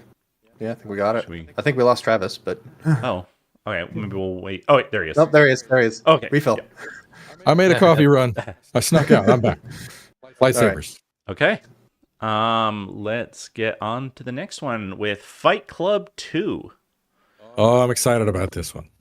Yeah. Now, in chat, they said they had a cracked skull. This guy in chat says they had a cracked skull on this one. Yeah. I don't know if that means they actually like cracked it or just like, a guy got a good hit in with it. And they said some of their previous entries, they had like 2 broken hands. So these guys go for it. Yep. They go for it. Y'all need to chill. All right. And 3, 2, 1. And if you're not going to chill, thank you for continually getting it on video for us. Yes. But also chill. Safety, everybody, please. Cool. Safety. So yeah, these guys have entered a few times. I remember their Fight Club 1, which was it was shot like throughout a school or a college grounds, and it was like really solid fighting. Same with this one. You guys, like this setup reminds me of like OG Blind Wave like entries from way back in the day. Just like this, like let's go in the parking lot like Ferocity and a couple of their other ones. Really remind me of that. Mike, Max, you might need to turn down the. I think this one is louder than most of the other entries, so just an eye on stream output. Yep. Cranked it to 11. Yes. If lightsabers were real, this is what everybody would be doing. Yep. On a Saturday night. Yes. Is they'd be bringing their badass custom cars. Oh, here's the feds. Yep. Here's the lightsaber Illuminati. I love right that. here. Like, you're doing this. Yeah, I really like this bad guy's physicality, Blue Saber's physicality there on that walk up. Yeah. They're trying to steal this guy's chain. That chain's worth some money. They're trying to get it off of him. It's gonna take a lightsaber fight though. I like that immediately it's taken out on the cool car. Yeah. It's like, you're gonna keep me here? All right, fine. Oh, in chat they said, yeah, split a forehead open and a bystander saw it and called the police and an ambulance. Oh no! Yeah. And that, Raise your hand that if is you've had what the police really called would on you. happen. Right, like that. They're That's going just what for a it. Fight Club Babes, hands up, hand up. You weren't there for that scene, but hands up. We had a police called on us during Abstract Messiah. Oh, nice. I'm wondering if there's like a smudge on their lens because all the lighting is like slightly giving that askew filter. Or it feels Yeah, like just a like a kit lens, or just just a little bit dirty. Just the fact that it's like off axis is kind of throwing me. If it's a filter and like if it's a physical filter on it, I would have loved if it was back to horizontal. I am seeing quite a bit of like post-stabilization artifacting in it, where it looks like someone used a stabilizer on it. That's why, and this is my biggest note on this one, is a lot of your cinematography, like you have a good idea with the framing, but you're at basically the same distance away from them for a lot of it. It's a cowboy, which is shot from the knees, or like a medium, and it just goes between those two. And like the shots are really good. They're really showing off the choreography, but I'm just like staying the same level away from it. And I want to like either go in more for the like, emotional moments. The beginning of Yep. Sorry. The beginning of that shot where you were talking about that actually did kind of start pretty low, and then come up over the course of the shot. But yeah, and like you're doing good things with the camera movements. I would say it's just like your distance kind of stays the same, and you have a few like 180 breaks where you jump to the other side of the character every once in a while. And so this is just notes to like take you to the next level here. But this rotating shot here. Yeah, like they had it cropped here, and I actually think it'd be better in 16:9 with how they're doing it. Yeah, it feels like it's cropped and also stabilized and punched in a little bit. No, I got the Saber shot. Nice. Come on now. Nice. It's all the greatest hits are here. Yep, another kip up. I mean, this is why I came here. I got a big bucket of popcorn in front of me right now. I mean, this is why I come to Saber Comp right here, buddy. This feels like OG lightsaber choreography competition stuff. That's what I was saying. Like the You damn right. Couple of tough. Oh, that's guys. a fun shot. I like it. I like the low cut on the audio before it comes back up. Well done. Yeah. Oh, here we go. Ooh. He's giving it some thought. Yeah, now he's good. Now he's got the courage. I love that. That's some Jedi power battle shit right there, my friend. That rush held out behind him. Come on. That's a Naruto run. That's after my time. He did That's it. going by Naruto. Yeah. And Oh, like really yeah. really And now he can't talk about it. yeah. Really good fighting for where's the having lights? like the glowing props. Like you guys are really hitting hard. And a great villain reveal here we go. here. Oh my gosh. Oh, it's Darth. It's Gregory Grievous. I was expecting telling like you. another couple arms to come out, like he was a Spider-Man. These guys have gone through my notebook. Oh my god. Yeah. There we go. Get out of my head. Yeah. Oh, Nice. come on. Let's give a round of Nice. applause. for Fight Club 2. Is that like son of Sergeant Savage right there? He looked like a guy from like the original Ninja Turtles movie, like one of the club owners. Yeah. That was great. That was great fun. I mean, Yeah, everything. kicking it old school. Yeah. This I mean, one it's like Final Fight. what was that? Sorry. No, go ahead. Yeah, this one was just like really clean, crisp choreography. It wasn't like doing too much. It was just like really solid. I think I just personally I would like to see a little bit more either story or like one more element to take it to the next level, where that's like maybe throw in more like location changes or little bit more like character intentionality in it. Yeah, I think a lot of it's like the cinematography you were talking about with the cowboy level. Like, you can have all these long sequences of solid moves, but like you lose the intensity because the camera's not accentuating them at all. And like you don't like you can shoot a lot of choreography in like that level, It just, with the crop and everything, it was like we were on the verge of either I wanted to be closer or a little bit farther away and just like show off the choreography a little bit more. Yeah, like it felt cropped, not like framed. Right. Like it should. So, yep. Yeah. And these guys are having way too much fun with the cars and the costumes and the men in black with the lightsabers. And I'm here to tell you, I know what you're talking about. I'm picking up what you're putting down. Y'all need to, next time you make another one of these, I could have, the fight could be 2/3 as long and happen in 3 different places instead of just one, and tell your story. Bring all that out. Who are those guys and why is, Mr. Chain Wallet lightsaber trophy belt, hanging out? I love all that. The next iteration is Travis appearing out of nowhere in his bathrobe, and he's got. I liked that one being in the one location because clearly, the feds were keeping the people kind of penned in there, in the road salt depot for that. I think that worked fine, but I loved how the sabers looked. Again, we're talking of, was it a filter? Was it a smudge on the lens? What? But like it may have also like physically helped with how some of the glows came out. I loved those glows. They look great. Yeah. Yeah. And kind of again, the momentary, is that in camera or is that afterward in that moment of doubt? Yeah. If you I think you guys are in chat. Was there much like VFX beyond clashes, or like was that actually roted, or did you Luma key, or like how much VFX was going on there? I'd love to know. If y'all are in chat. Yep. Okay. Are we ready to move on? Yeah, I'm good to. Okay. Ready to go. Let's bring that up. All right. And now we're going on to Rust Autumn 2. All right, Rust Autumn. This is one I remember from way back in the day. I don't know if these are like how connected these are. Because how I read the last one I wasn't sure how they were the man and the girl are connected. But this one is one of my favorites from this year. Just in the just sound design alone, the tempo of this one is what I like in a lightsaber fight. Come on. And playing with the moments of silence and the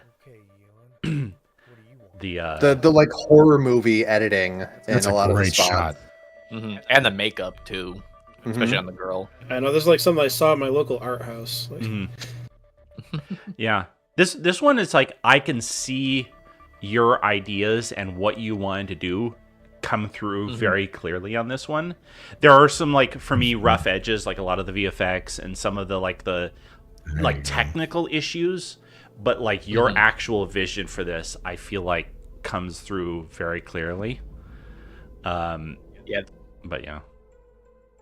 first time I watched this, I thought it was like a little too chaotic, but then when I watched it like a second and third time, I was like, okay, there is a lot going on still, but like now I'm understanding what's going on, and it really does work.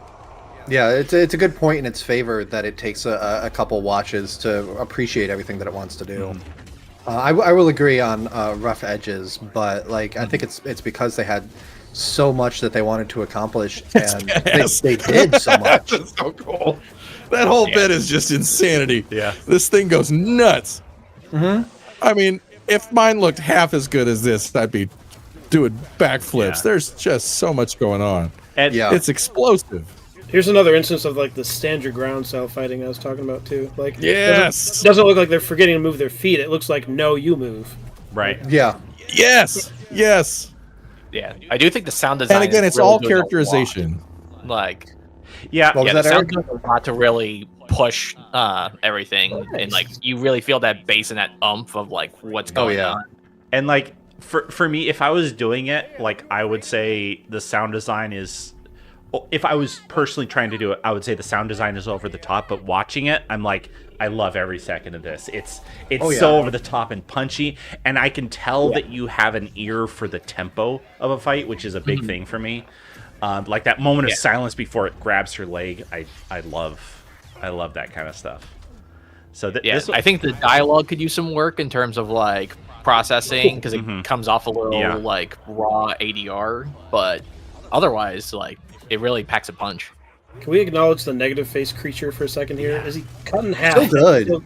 Still grabbing at the gas. Badass. yeah, Yeah, I love that cut in half, and it's like that hasn't stopped me. I'm going. I know. Yeah. It's also interesting to see like dark force like being used as like a circle, basically. Like that's the kind of energy. I love all that. Love all that. Love it. Yeah, Yeah, I think like a second pass on this to kind of like clean up the lightsabers and stuff, and it would really just be something. I would also I mean, say, like, come on, it you got- feels like, was this shot on a phone or something? Like, some of the shots feel like it was shot on like a very, I don't know, Small lack of a better sensor. word, cheaper camera in some shots, but then some shots no. Was it multiple shots on this, or multiple cameras? Some parts feel a little like over sharpened to where Yeah. they come off too crunchy. Yeah, Like and the shot of the demon girl, like the background of her is like so in focus and crisp, and then you just see how much sharpening there is. That's like a little too crispy. Left in there's the a oven. lot of saturation boosting going on as well, which at first kind of threw me off, but I think now kind of works in its favor, as stylized as it is. It feels like a little bit like it was a linear LUT was put on Rec 709 footage a little bit. Like it feels very crunched. But, you know, and these things we're saying are very like fine-tuning rough edge notes. They're not necessarily like always detracting. that looks so good on the mask. This looks These shots I really That's like. badass. Come on that's now. awesome. What is going on? Just the reflection. What are we in HBO all of a sudden? It looks like $1 million. This also had that Force Awakens vibe from like the end of the movie. Well, I didn't and realize it's it at night? first, but we went from mid-afternoon to middle of the night in like 6 shots. You damn right we did. And I didn't We even kinda realize it the motivated first time that because with I was these- so invested in what was going on with them. Well, and they're showing us that was badass. Oh. They're showing us the sky, like these cutaways. We're seeing the whole sky, and then we're back to these crazy tight. My Also, I thing just is realized- that made all its choices, right? Like you show me a million of these, and they haven't made any choice. You know, I'm not talking about. You know, you see other fan films and other short films. It's like, well, we didn't, you know, we got what we got. We had what we had. This one made its choices, and it had made its decisions about how it was going to sound and what it was going to look like and what you were going to show us.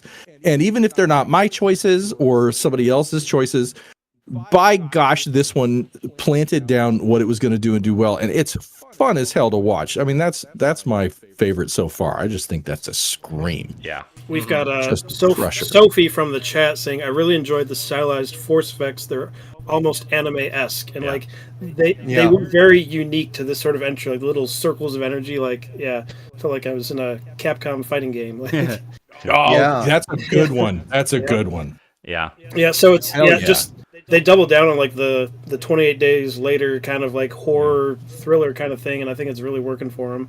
It's just like Max said, like they're throwing a heavy LUT for the color correction. So it's like if you just hone what you have ever so slightly, I think it will really just up the production of it overall. So like they're this close to just being a really slick looking entry. A little more color correction before the grade is applied, maybe just for a little bit of consistency. But like the tempo of the editing, the way it paced to faster, slower, faster, slower. You know, the cutaways, whether it's to, you know, the horror girl or to like the sky, like you mentioned when we were transitioning time of day. So many great decisions there. I will say I'm not sure what the horror girl was doing. Like, was she controlling the skeleton face, the negative space guy? There was a little bit of like storytelling connective tissue that I wasn't quite sure where it went in, because I feel like the villain in there, which I think if what I'm reading in his like the thing he submitted when he entered is that that's supposed to be her father, I believe. I think Okay. the one that she was fighting most of the time was supposed to be. Yeah, and it's like that is the yeah. thing I'm like interested in. right yeah, there. and, Like, and so like I'm interested in watching it again after watching their original from a few years ago. They said that this takes place 6 years later, so there's been time that's Okay. elapsed. And then they also did mention a to be continued. So this is one where I'm really excited to see the post contest full entry. right. Yeah, me too. Sabercore says they shot their whole thing on an iPhone 15. That's blowing my mind. I would love to know what that they was shot this one on. That was for the previous one. That Yep. was Fight Club. The previous one. And that's what I was saying. That if Fight Club looks, you're telling me that was an iPhone, I wouldn't have guessed. But you're using this one, I don't know enough about, I would love to talk to my colorist and bring him on here, but it looks like a music video. If you smash the assassination of Jesse James by the coward Robert Ford and like a Marilyn Manson or Chris Cunningham video into a lightsaber fight, that'd be what you would be dealing with. And then you give the editor a Red Bull or 5 and say, surprise me. Do it. Yeah. And that's what I want, It doesn't all have to be the same damn thing. Like, take me to the freaking, moon, man. I thought that was badass. That was fun. The only thing that was missing was Dragula. There you go. Dragula. Put Dragula. Well, she's Dragula. You got the Macbeth witch in there, man, and she's making the scary face. She's somehow motivating. This is what I have to say about that. When you have that kind of music video, like just deluge of visuals, and you're just hitting the viewer so hard, it's like, oh no, you don't understand. She's the ring girl, and she's got chains, and that's her dad, and he's a lightning mister guy. And when you're just hitting me that hard, I feel like I don't feel lost in it. I feel like I want to watch it 2 or 3 more times so that I can decode it and try to catch up to obviously what's so badass that I have to catch up to. I know not everybody feels that way.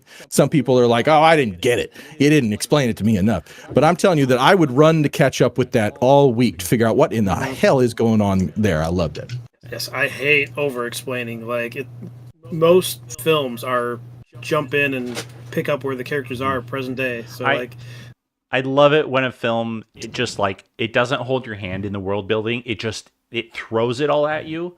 Like for me, Mad Max Fury Road, it was very much that, where it's just like, let's not explain anything. Let's just throw you in the world and have fun. And that is some of my favorite kind of world building. Yeah. Yes. Especially for a short film where, you have very finite amount of time. So it's like the more you can show us on the way is better than trying to, exposit up front or pause and tell us what's happening. Yeah. Okay. Right, because that's pandering. Because when you pander to me, especially if I'm just hanging out watching lightsaber movies with you, I've lived this guy. I don't know if y'all ever made a bad lightsaber movie. I've got my hand in the air. When you get all your friends and family on the couch, they're going to be nice to you. But when you get into the shooting gallery, you're here we go. And there's been more than one today where it's like, that's really so. You should really be proud of that, even if you got 5 guys going, well, maybe they shouldn't award sneakers. It's either way. What you've accomplished, all of them is we've lived, all of these guys have lived this. It's a major accomplishment that you'll be talking about for the rest of your lives. You probably all have matching tattoos, even if you've had drama between each other. You're all blood brothers and sisters after going through something like that. And that's my favorite thing. I'm so glad I get to do this. That's just watching people create things by the skin of their teeth. It's my favorite thing about this. Yeah. Okay. All right. To the next one, we got Katar and Rising Dawn. Now, I haven't read a lot of the EU stuff, but is Kyle Katarn a big character in the extended stuff? Dark Forces. The game. Video game Dark character. Forces, Jedi Okay. Knight, Jedi Academy. Okay. All right. Which I played a lot. So. A lot. A lot. Yeah. Was he mostly video game, or did Timothy Zahn ever Video. do a book about him? I don't think Zahn had included Katarn at all. But I know he's been in other books and Yeah. graphic novels of sorts. Yeah. Okay. So they I know book that on him there's crazy. It's generally considered to be around when the Thrawn thing was happening. Yeah. Kind of looks like Obi-Wan with Han Solo's clothes. That's exactly. You're not it. wrong. And Dash Except it's Rendar's not had directly too. Han like it is with Lando at the end of Empire, making it very creepy. All right. Here we go. And 3, 2, 1. I want Dash Rendar's shoulder pads. I have always wanted Dash Rendar's shoulder Oh pads. man, those things are so hard to make stay on in a fight scene. One day sure I will have them. Velcro is like the most key thing. You look like cable. All right, here we go. I wish I had brought Oh, out my little couch. look at that. to compare. Oh, there's the ship from Dark Forces. I know that ship. Sorry, yeah. I'll shut up. Here we go. It has a name. Oh, I'm getting chills. Oh no. Yeah, I remember Kyle or Nate, the guy that plays Kyle here. He was telling us about how this whole thing was a little chaotic because this is all Unreal Engine. I remember him. Oh, wow, mentioning. yeah. And Wow, good for you. him rendering that was apparently a pain in the ass. Like he was up to the neck with Yeah. or up to the neck with the deadline. I appreciate the off, pacing of their honestly. dialogue in that first scene. Like that Beautiful felt shot. like natural and quippy. Well, it's like It felt like the It's first right scene out of of Jedi Outcast is what it felt like. Look at this. yes, that's what I'm saying. Look at this shot. Yes, it looks like a cutscene from Rebel Assault 1 or 2. So This is a fantastic Rebel shot Assault right 2. here. Yeah, this one has a good use of drone, and I can't think of the word. Good use But, of like it also backlight doesn't also. overuse it. Yeah. There's a I like mask you him. don't see every day. Also, the motion of the ship, the CG ship in the beginning, like most of the time in these entries, you don't see that kind of motion happening, and it really adds the energy it needs. This is a cool effect, and I assume that they've got like some like LED strips in that window or whatever that really helped to sell it, but it came off great. Yeah. And then connecting it with last year's entry a little bit there, I think. Mm-hmm. And then It might have been a couple years ago, but Or yeah, maybe. it's connected to Mike Starwalker entry from the past. Yeah, they credited him at the beginning. Yeah, I forget the name of it. There's some like Saber school these guys all attend out there. And this is some of the best double blade staff saber stuff we've seen in a while. This is really some solid choreography yeah. here. Yeah, Ryan and even points the out camera feels a work, little like, night it questy follows- with the intro, which man, Yeah, this one I really enjoyed that you like throw that like teal light all over the background to have the sabers, like the warm and red sabers, Warm just tones. like pop off the background. Yeah. Oh yeah, it's great color I contrast. was saying in our pre-show thing that like a lot of frames in this one you can just like pause and use as a YouTube thumbnail and it looks really cool.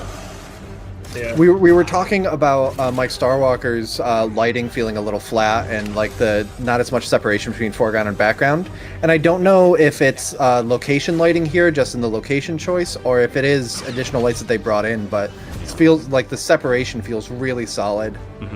Yeah, like the yellow's not making it all the way to the back walls, which I would expect it to, so that's really interesting. Just how the light for this set is working. Yeah, this is really slick choreography here. One issue I had was that I feel like the Kyle Katarn costume here is really solid, but the bad guys kind of feel a little bit like, you know, paintball mask and a Jedi or a Sith robe from Amazon, just a little bit. And He's so wearing some the more like red. texturing and dirtying of the costumes, like Oh, seated right. in a little bit more. Or Yeah. like Yeah. even to the extent of like even using those masks, but like put like a balaclava or something underneath, so you don't see any like human skin under. Ryan pointing out that this one does a good job with that variation in camera elevation Yep. that Travis was mentioning. Yep. And then Kyle is in chat and he said all the lights are ours. There was 0 lights on location. That's really good. Very nice. wow. Yeah, you use them really well, and the fact that like it looks good, but it also looks like they actually exist on location really says a lot too. This one has really good intensity too. Like, Man, that was fast. yeah. Behind the back movie did just that. This one is the one I'm not where usually I'm, a fan of. I feel like the Yeah, most buddy, get it. Get it where he's This frame, ooh, yeah. There's your thumbnail.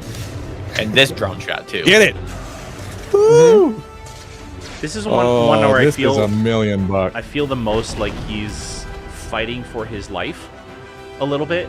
Yeah, He's in Okay. control, but I feel the like the near misses. feel the danger. and the like the Yeah. closeness of like the knife edge here. Yeah, nice little fire in him. That was badass. God. See, Two guys okay. taken out in a span of like 30 Nice. frames. Jedi Outcast moment because there's like a thing in Reimagine the Expanded games. Universe web series.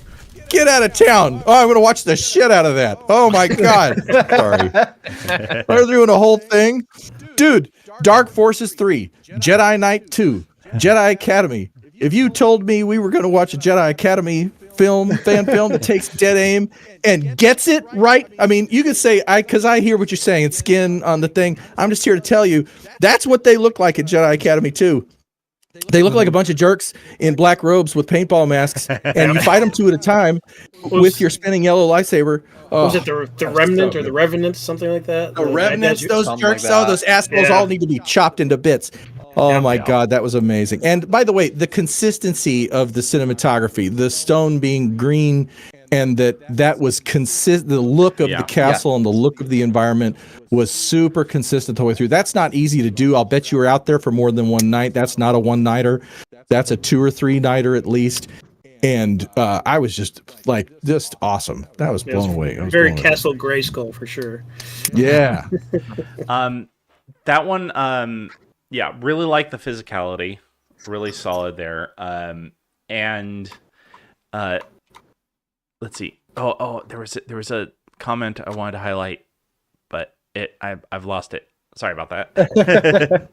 Well, and one quick thing, what Ryan is pointing out, like when we were talking earlier about Dutch angles, camera elevation, how that motivates the story, how it tells a story. Well, the thing you can look at right there is Kyle goes from having control over the fight to losing control over the fight and then escaping by the skin of his teeth, which is our favorite thing to do in Star Wars. Those Dutch angles and the bad guys taking control of the situation comes across in the fact that the camera was on the floor 3 or 4 times, and it's not all this similar coverage situation. And you can point right to this one as how to do that. And then the fact that we've established what the place looks like where the door is and where they came from, and like the actual geography of the place, and how the drone shot set that up. And it's not a drone shot for a drone shot's sake, but it's like, no, we're gonna have a big old fight. It happens right here. There's the holocron. There's the door. I love the blocking. The establishing shot of the arena that everything's going to happen in was really valuable. He said, he's in chat, and he said they shot it over 9 nights, shooting around 1 hour at a time due to schedule and weather limits. So there's some good consistency there, being able to maintain that for 4 hours. That's really only an hour at a time. That's brutal. Yeah. It takes me an hour to get set up. Well, and that's choices, right? They lock down what f-stop are we shooting into? What color choices did we make at the front, and then kept that going for 9 nights, an hour at a time. I really admire that. That does not look like y'all had to plod through it. It has ambition and momentum and speed. It's fun to watch. I think my only, not to bring down that high, but my only nitpick was it from an editing standpoint. There's a couple little things like when Kyle initially saves the girl and they immediately cut away to someone fighting. I'm like, probably wanted to show him helping the girl for a second, and then cut a little things like that are jarring. There's a long run where Kyle goes and chases one of the guys who's just standing there waiting for him. You could probably chop that right down. Little things like that would kind of solidify it. But and that is to say nothing of the production overall. These are just because I'm an editing nightmare guy. That's the only reason I'm even noticing these things. Okay. And then I totally agree with that. Sorry. And then the one other thing I would say is a lot of their VFX and glow and some of the energy in that wall, because your location is so dark, you really needed some more motivating light that was practical on location, because a lot of the glows felt like they were on top of dark compressed footage. They didn't feel necessarily all the way integrated into the scene. So a lot of the contact flashes, and they did something too where contact flashes were masked out if they were behind someone, and I felt hey, that's a light source into a camera lens. It should wash out the front of the face a little more. That's been a discussion since that's been a conversation since early TFN, is how to mask out a contact flare. So it's always always tricky. It really comes down to if because I know there was one where they're holding a contact and it's behind Kyle's back, and the point of contact isn't on the frame. And so the question is, should you have a glow or not? Right. Yes, I think there should be a glow. I don't think it should have any streaks in it. It should be just a haze, where if you Right. see the actual point of contact is when you can add streaks and stuff, because those are lens artifacts from a point of light. And so that was what was triggering my like uncanny valley a little bit, is like I saw some of the glow streaks being rotoed as well. Yeah, it's hard to like get that light source to feel real when you're rotoring around a character too. So yeah, it's just about finding those balances to aim for realism. But yeah, really good overall. They mentioned that they thought that originally that the time limit was going to be 6 minutes, which is what it was last year, and so they had planned for more time. And they nested this really well into the previous Starwalker entries, like we mentioned. I feel like the first cutaway to that worked really well. The second one, I think, with as short as the runtime was, probably this cut kind of. It felt kind of jarring to cut back to that. Like it didn't feel motivated. But I can see where if you had more time, it would have made more sense to do that. Maybe for this cut, just hold off on that and then do your full 6 or 7 minute cut afterward. I'll have to go back and watch which one this one is. It's supposed to be connected to the one. Was it last year or the year before that it's connected to? Actually, maybe it was last year. I know the one with the jump and the force effect, that was last year. Okay. That was Mara Jade from last year. I kind of remember that scene from the highlight reel. Yep. Yeah, it was last year. Okay, so they were both last year. Okay. All right. It is nice to be able to have another entry that you're tying in with. Don't get me wrong, but but you do want to like prioritize your story, and that is sort of like an extra bonus if you can work it in. Maybe bookend. It gives you a sense of when it happens, but it doesn't necessarily explain why these are like connected the way they need to Right. be. Yeah, I would say probably like bookending them, like something at the beginning and end, rather than something in the middle. But that's, that's and it says creative. it's connected to last year's Skywalker Rising Dawn. Okay, I'm gonna when this is done, I'm gonna go watch that again and see see how well you or like what you were doing to connect them, because that would be cool. Yeah, if there was a shot of like Kyle and Luke interacting, that would really tie in together, I would say. Okay. Should we move on to our last one of the last day? entry of the top 10. Yeah. No. And that is the Knight's Code. As that goes, I'm going to drop the viewer's choice voting link back into chat again as a reminder. We'll keep it up for another until we go into intermission.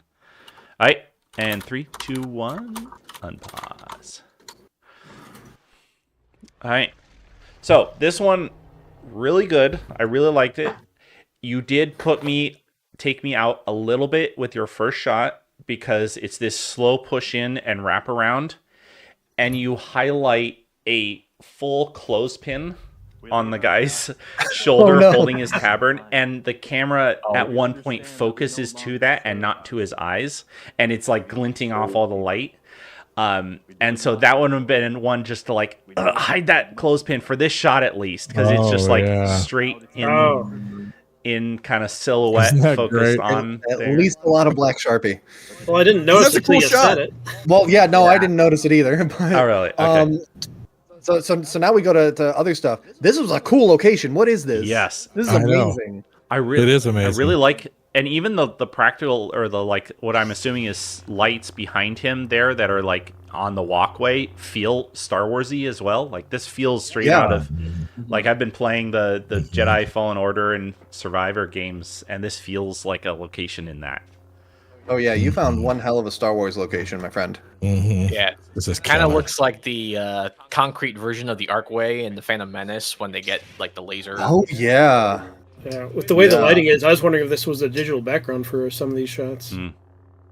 Look at that's a killer shot. I mean, come on now. That's a. I love the color of it too. I don't know if this is the color as it is on location, but like it's clearly also, if you let a camera auto adjust, it's not going to remain this orange. So it was something that they intentionally, as long as we were talking about intentional color, either on location or graded afterward to this kind of orange. And considering the interactive nice lighting, little I'm going shot. to camera. Yeah. Oh yeah. That was tricky. This one, I really enjoyed your story, and like this is one of the better like master teaching his student entries. Like we've had those in the past. This one felt like, I mean, honestly, I feel like you did it a little bit better than, you know, Anakin teaching Ahsoka in the Ahsoka show. They were trying to do the same thing, and their writing didn't quite match the scene. But this one, I feel like, really felt like a teaching session. That's a shot. Yeah, I've done an entry that was a teaching session. They can be tough to do to, you know, when you've got someone who is very clearly a better fighter than the other, and just to sell that in the performance really well, and they did. Yeah. This one was another, on a technical level, you did do glow masking in this one a lot, which on some shots, like you're masking the glow in some of the shots, and you have reference for what like a bright light source will look like, and the Sabers didn't always match that. Because you have those big beams of light in there, and sometimes the glow on the Sabers is looking a little different. So I'd say next time, just like match the glow you have there in the scene a little bit better. Probably make them a little less chunky, I would say. Yeah, like the core's too thick and they both seem a little desaturated. That'd be my only note. Mm-hmm. Yeah, those sparks probably could have used a little bit of touch up also. Mm-hmm. They kind of look like popcorn kernels coming out. Yeah. Yeah, but this is like, it's a really cool location. It is challenging to have bright Sabers against like these bits of bright like wall where the Sabers could easily disappear. And I'm looking at it, the location's pretty thin too, like not that far across, and so I could see the challenge that would pose as well to getting the camera where you need it. That said, they did a really good job of shot variety. Again, like they've got some great low shots. The shots when he was on the ground were good. Yeah, I really liked a lot of the motion in this, just the fluidity of when it was moving around, and even like how it transitioned into a Dutch angle within one shot.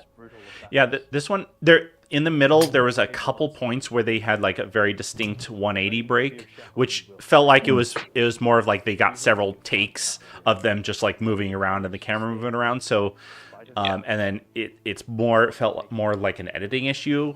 And so I'd say next time just pay a little more attention to like, because we're in a very like location that looks the same in both directions, you need to be very careful on your shot choices so that we know where your characters are in this location and they aren't jumping around too much. Oh, this shot though, that last shot though, man, was amazing. Again, that actually reminded me of like Luke and Vader's silhouette in Empire a little bit, except it's more like a reverse silhouette where you see the characters and everything else around it is dark. Yeah. But yeah, you got somebody on a gimbal there who really knows what the hell they're doing. Oh, you know, yeah. you got gimbal work there, and also they're up high on a lot of that where the way that looks as a triangle shaped hull, you know, they're incredibly lucky that they have the amount of control that they have. If that's a public place, it looks great. And the orange, I mean, some of these look like, you know, cinemas from, you know, new video games, you know. There's like, they just look incredible. There's $1 million shots in this. And so the clothespins on the shoulders stick out like that's all your eye goes to, because the rest of this looks like $1 million. Yeah. And so, you know, is it is the answer double-sided tape? I don't know. But I'm here to tell you it's just that hiding it under the tabard for at least for just that shot. Like I never really noticed it in any other shots. Around. Yeah, I will say the triangular or trapezoidal shape of the place kind of added to this feeling of claustrophobia, which, you know, was more pressure on the apprentice there. That, you know, just thematically, like getting a location that works thematically in addition to just plain looking cool, amazing. Chef's kiss. Well, and it's the Duel of the Fates hall too, isn't it? The force field hall with the walls that taper in like that, and it's so much fun to look at. Yeah, I like Kyle Katarn's comment of this one felt like a blend of Jedi and Cobra Kai training, like that Miyagi style. Yeah, this one probably had some of my favorite like story and theme work going on. this year. One of my favorites. Yep. From that Ryan regard. pointing out that the camera was just as choreographed as the action, as far as like highlighting specific moments well. I mean, again, that shot swinging underneath the blades was like, oh, I want to see a behind the scenes shot of that. I want to know how you did that. Yeah. Because I could try that, but I couldn't do it that quickly, and I couldn't do it without getting myself in it. Huh. Yeah, it's kind of giving me Michael Mann vibes with the way the direction was going. Like the camera was all about the action, and then weren't afraid of the local lighting either. Yeah. Right. Yeah. And the intense close up, the really intense, right up 4 inches from their face close up with the saber still in view. I mean, there's contrast all over this thing. It's not just one thing shot from one distance from the characters. They did such a nice job with the camera work. Yep. Yeah. Yeah. Really good job. Did we have any other thoughts on that one?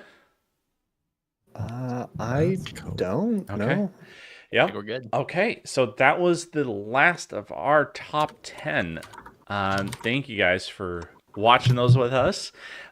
We are going to move over to intermission now and deliberate, and we're going to try to make this as quick as possible. And we'll also show the results of the viewer vote as well, which I'm really excited to see. We're going to give the viewers' choice vote probably somewhere between 5 and 10 minutes after intermission starts, so that everyone has a chance to go and place a vote as we start deliberating. Yes. But it will close sometime during intermission, so make sure that you get your votes in. I'm posting that right now. Yeah. Okay, thanks for watching, guys, and we will be back very soon. Bye.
taking the time right behind my back.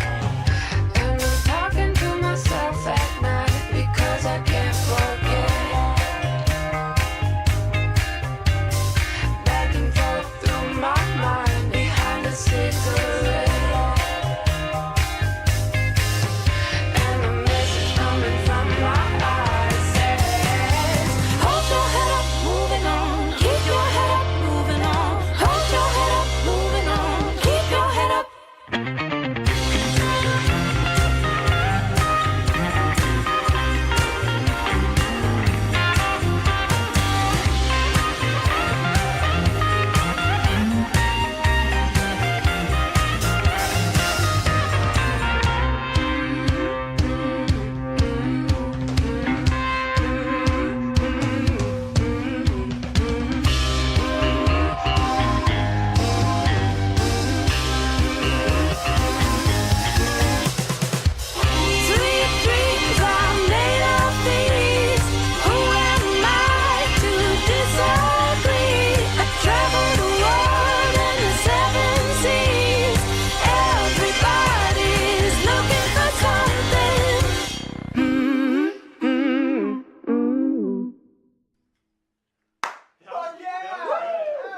Wrong button. And I think we're back. Let us know if we are back.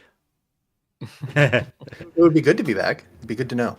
That's not a toothbrush. I mean, you could very carefully use a lightsaber for a toothbrush, but very carefully. For those hard to reach areas.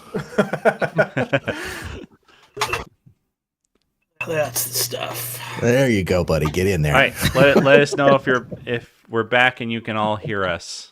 We do seem to be back. There you go. Wonderful. There we go. Also a pen. And as Taco Pill said, the real winners are the friends we made along the way. That is always true with these Saber comp that's entries. The real winners are the ones who waited for our long intermission, but Wasn't too bad. I feel like this is the shortest one we've had in a couple years. trust me, guys, you don't want to see how this sausage is made. It takes a minute. We have a dartboard, and we just throw darts at the board. Yeah. Okay. So, we're back. We have deliberated. We have looked at the data. We have pored over it. And we've had discussions because, man, there was some close. There was some very close things this year. So many cool entries. Yes. But should we? But we had to whittle it down. Should we get into it? Yeah. Okay. Don't make me choose. And this year we have 2 new categories, which is theme and costumes, splitting off costumes from production design. So that will be fun. Okay. This year we are gonna start with, let's do production design. And for that I'll go over to you, Travis. Hey, that's me. Hi, let's talk about production design. You know, when you're asking a bunch of people to stay up all night long for free swinging laser swords around, one of the last considerations you're going to make after granola bars and batteries for your cameras is your freaking production design, right? What does it look like? What choices have you made to create a world, right? Even if it's the real world, what does it communicate? And so everything we've seen today, you know, there's not a turkey in the bunch. All of these just are joyful and make you want to run out and make movies. And all of them obviously represent how much hard work went into them. And everyone should be so proud of what they've created and that they're all in the running together, because it's a beautiful group this year. And I think that the judges, when we got together, we have given the award for production design to Kyle Katarn, Rising Dawn, which really just did such a sensational job of, it doesn't even matter that I've played many hours of Jedi Academy for not just the PC, but its eventual port to the PS4. I'm just saying that from the look of, you know, when we talk about a lightsaber choreography contest and like a Star Wars fan film and like what's a bullseye, you know, certainly from a production design standpoint, I think Kyle Katarn absolutely hits it. It's just so much fun to look at and really gets across the world of Star Wars. Beautifully done. Yep. Fantastic job. That was really beautiful to look at. All right. Let's move on to, let's see here. Nope. Oh wait, theme. That's it. Let's move on to theme. And for that, let's go over to Boater. Hello. Theme is there's a lot of things that will bring when we have 27 entries, having something that unites them other than the presence of a deathly glow stick is something that can really help to see which ones can stand apart, as well as having a constant idea that runs through all of them. But there's a lot of ways to interpret it too. We saw a lot of interpretations of the theme of courage this year. But the one that we felt just kind of ever so slightly came out on top was one where, again, where we see things going really well and then we see things going awfully, and someone being able to show that fear but then mustering courage at the end. And that was Rust Autumn 2. Where there was so much going on with Rust Autumn 2 thematically, not just in the assigned theme of courage, but in the genres that it played as well. And it used that genre really well. It used that the language of horror very well to show the idea of someone gaining the courage needed to stand up against someone that, you know, is as much as we talked about how hard it can be to read into that one and being able to watch it multiple times, just being a figure that has plagued the protagonist for so long and being able to finally stand up, it came out really, really well. So congratulations, Rust Autumn 2. Yeah, really good job. Clap, clap, clap. Okay, now I'm throwing a curveball from what we talked about in the intermission. I'm actually going to go over to costumes first with you, Chris. Vapes. Let's do that, and then we'll come back to the other one. Okay, so Chris, do you want to take it away with the costumes? Because this was the category you pushed for hard this year to get it in. I pushed so hard for this category, so it's better of my peers had thought that production design and costuming go hand in hand because if you have like a good production overall, you're going to have good costumes and supplements. I, cosplay and convention nerd, said, "Nay, sir, you can have good costumes and have I don't want to say a bad production, but you know what I mean. The costumes can stand out if your production doesn't meet their level." And in Saber Comp, we see all sorts. We got T-shirt and jeans to the Sixth Lord of Abalon fighting his minions. Like that's, we see it all kinds. So what we like this year, we would say the best silhouette was from Fear, and we had our own Michael Olsen playing a villain who not only had like the robes and the cloak and everything, and like the tracked on Sith eyes, which are a different category, but we also had the Jedi here fighting with outfits that looked like equal to, like here's our still, like these Jedi robes like could be pulled from a high level production, something you'd see on Disney Plus, right? Like these Jedi looked real, sneakers aside, but we let that go because everything else was such high quality that like you're not even going to be worrying about it in 2 minutes. You're going to be worried about like these characters and how they're interacting with each other. And I think that's where the costumes were the selling point all the way. So your costumes sell your story, they sell your mood, and I think these did that best from our entries this year. Mm-hmm. Yeah, really good job, guys.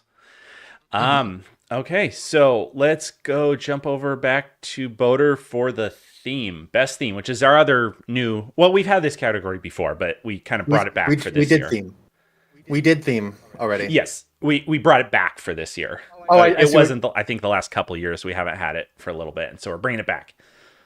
Yes, I already presented theme. What I will present instead is choreography. Oh, sorry. Oh, I see what you're saying. That's what I was saying. Oh, okay. So sorry.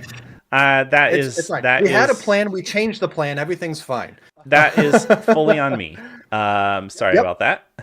No, you're good. You guys should have choreographed this conversation. Because oh, well, this wouldn't have happened if our winners were in charge of the... Hey! Anyway, choreography tells a story just as much as anything else does. It is... especially in a film that is based around a fight, most of what your protagonist and antagonist do is going to be portrayed by the fight choreography. If someone is flagging because they're exhausted, that comes through in the fight. If someone rallies, it's because of the fight. And if they have a cool finisher where they finish off 2 enemies in the span of 2 seconds, that's Kyle Katarn Rising Dawn with our winner for choreography this year.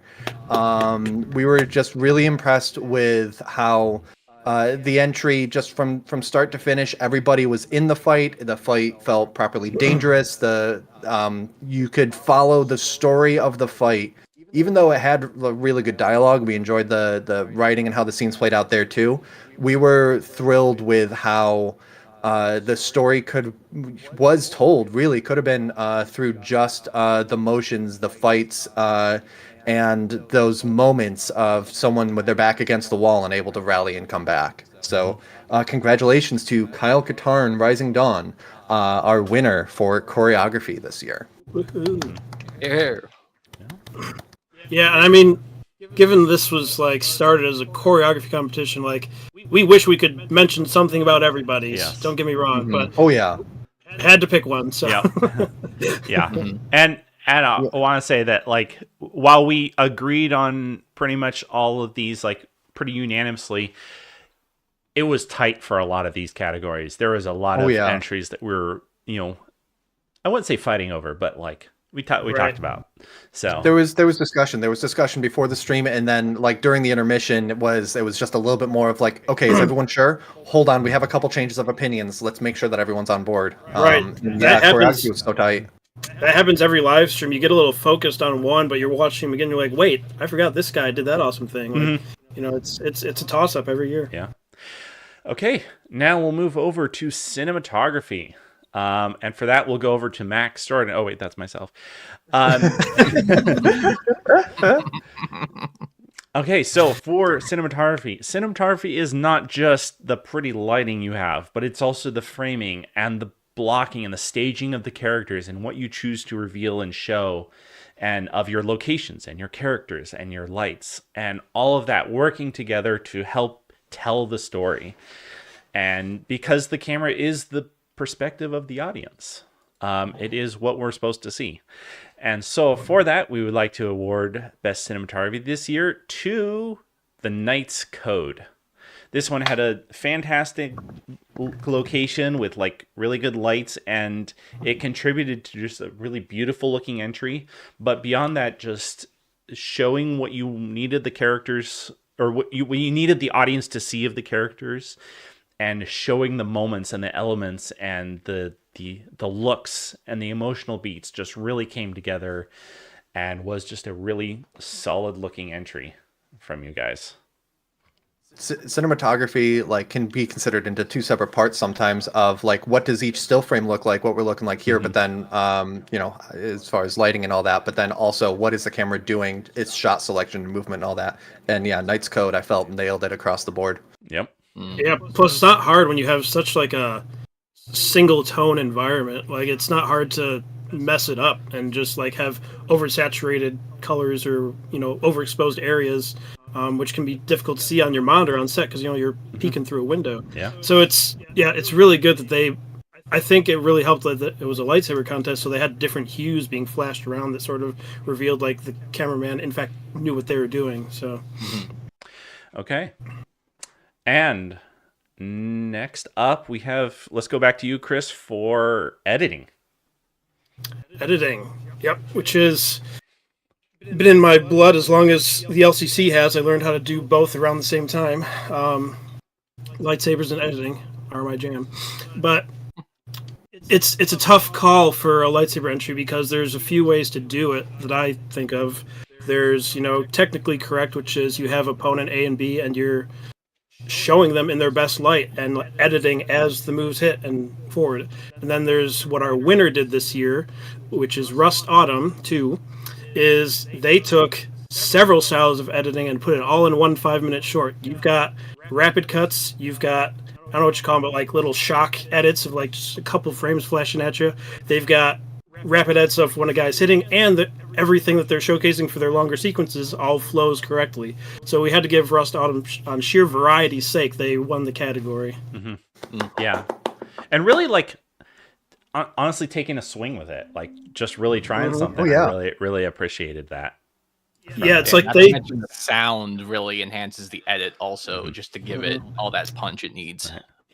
keep True, forgetting sound that's editing half your is movie. part of it. Yeah. The sound was also very like punchy and noticeable, and like it was helping the shots, you know, move from one to another because the sound was so consistent. Yeah. So yeah, Okay. all stuff you want. Okay. And for our last breakout category, let's go over to Eric for visual effects. Cool. So yeah, I'll see if I can do Nate some justice here. But yeah, for me, VFX is like, you know, something where the best ones are the ones that you don't think about. You know, the invisible VFX, the ones that blend in so well that it just enhances your story and it just looks like it belongs in that world. And you know, there were a lot of solid VFX throughout most of the entries that we had this year. But the one for me and for most of us, at least, that really stood out is our winner, Fear. Woo. Yeah, this was a great entry in terms of VFX. The lightsabers, of course, you know, just has that, you know, it is the modern look of lightsabers in terms of the fanning and the natural glow, but it just was done so well, so clean. And Michael, of course, using his new technique, which is great. But beyond that, there was, you know, great use of smoke elements. There was the eyes, of course, which I it took me a little bit to realize those were digital eyes. Oh, I didn't yeah. realize that at first. So the fact that he uses those as elements to enhance the fear of his villain, Mhm. and then that headshot, like the head getting cut off, was super well done in my opinion. Like it was so clean and just Yep. it was just a solid VFX all around. Yeah. Now that's how you behead a guy, fellas. Okay. Yeah, Force Ghost. There were a few that did a force stop of a saber blade, and I think that Fears was probably the best application of that. So yeah. Okay. That is our categories. Thank you so much, guys, for doing a good job in our categories. And Thank you to all the entrants Yes. for making it so hard to choose on all the categories. Yes. Yeah, there were some really good entries this year overall. Yeah. And so now we're going to go into the viewer's choice. You guys voted and you guys made your decision known. And it really wasn't, looking at the data, it really wasn't that much of a competition. The winner here won by a fair amount. But we're going to give you the top 10 here top 10, top 3. I was gonna say, wow. I was looking at the spreadsheet here. The top How long 3. do you have? We'll start. I'm only prepared for 3. Yes, we'll start with number 3 and move up to number 1. Travis, you want to take that away? That's right. Face front, true believer, because you demanded it. Us here at the Merry Marvel Saber Comp bullpen are prepared to announce. There he goes. That make mine Marvel, Chris Spenceley. Now, let me tell you something. Those of us, I'll sing the song. Don't make me sing the song. Now, but those of us, those of you who are out there voting, the audience, you got to think about the audience, right? And the filmmaking itself could be an exercise in mindless self-indulgence. You got to think about the poor people who have to watch these things. And you guys have made your voice heard, and you have picked in your third place Fight Club 2, which I entirely agree with. Again, if we were living in a world where laser swords existed, Fight Club 2 would just be a Saturday night. That's just how this would work. And it was shot on iPhone, so that's what it would look like if someone was out shooting sabers in real life. Amen. That blew my mind when they said they shot that on an iPhone 15. I would never have guessed. And it's strong. It's so much fun to watch. It's got so much attitude and so much power, and I had a blast. And it's great. Number 2, second runner-up, reviewer's choice goes to Fear. Fear is a scream. Fear has my favorite villain of the night in it. Just a blast to watch, and beautifully done. And so the number 1 viewer's choice goes to... One sec.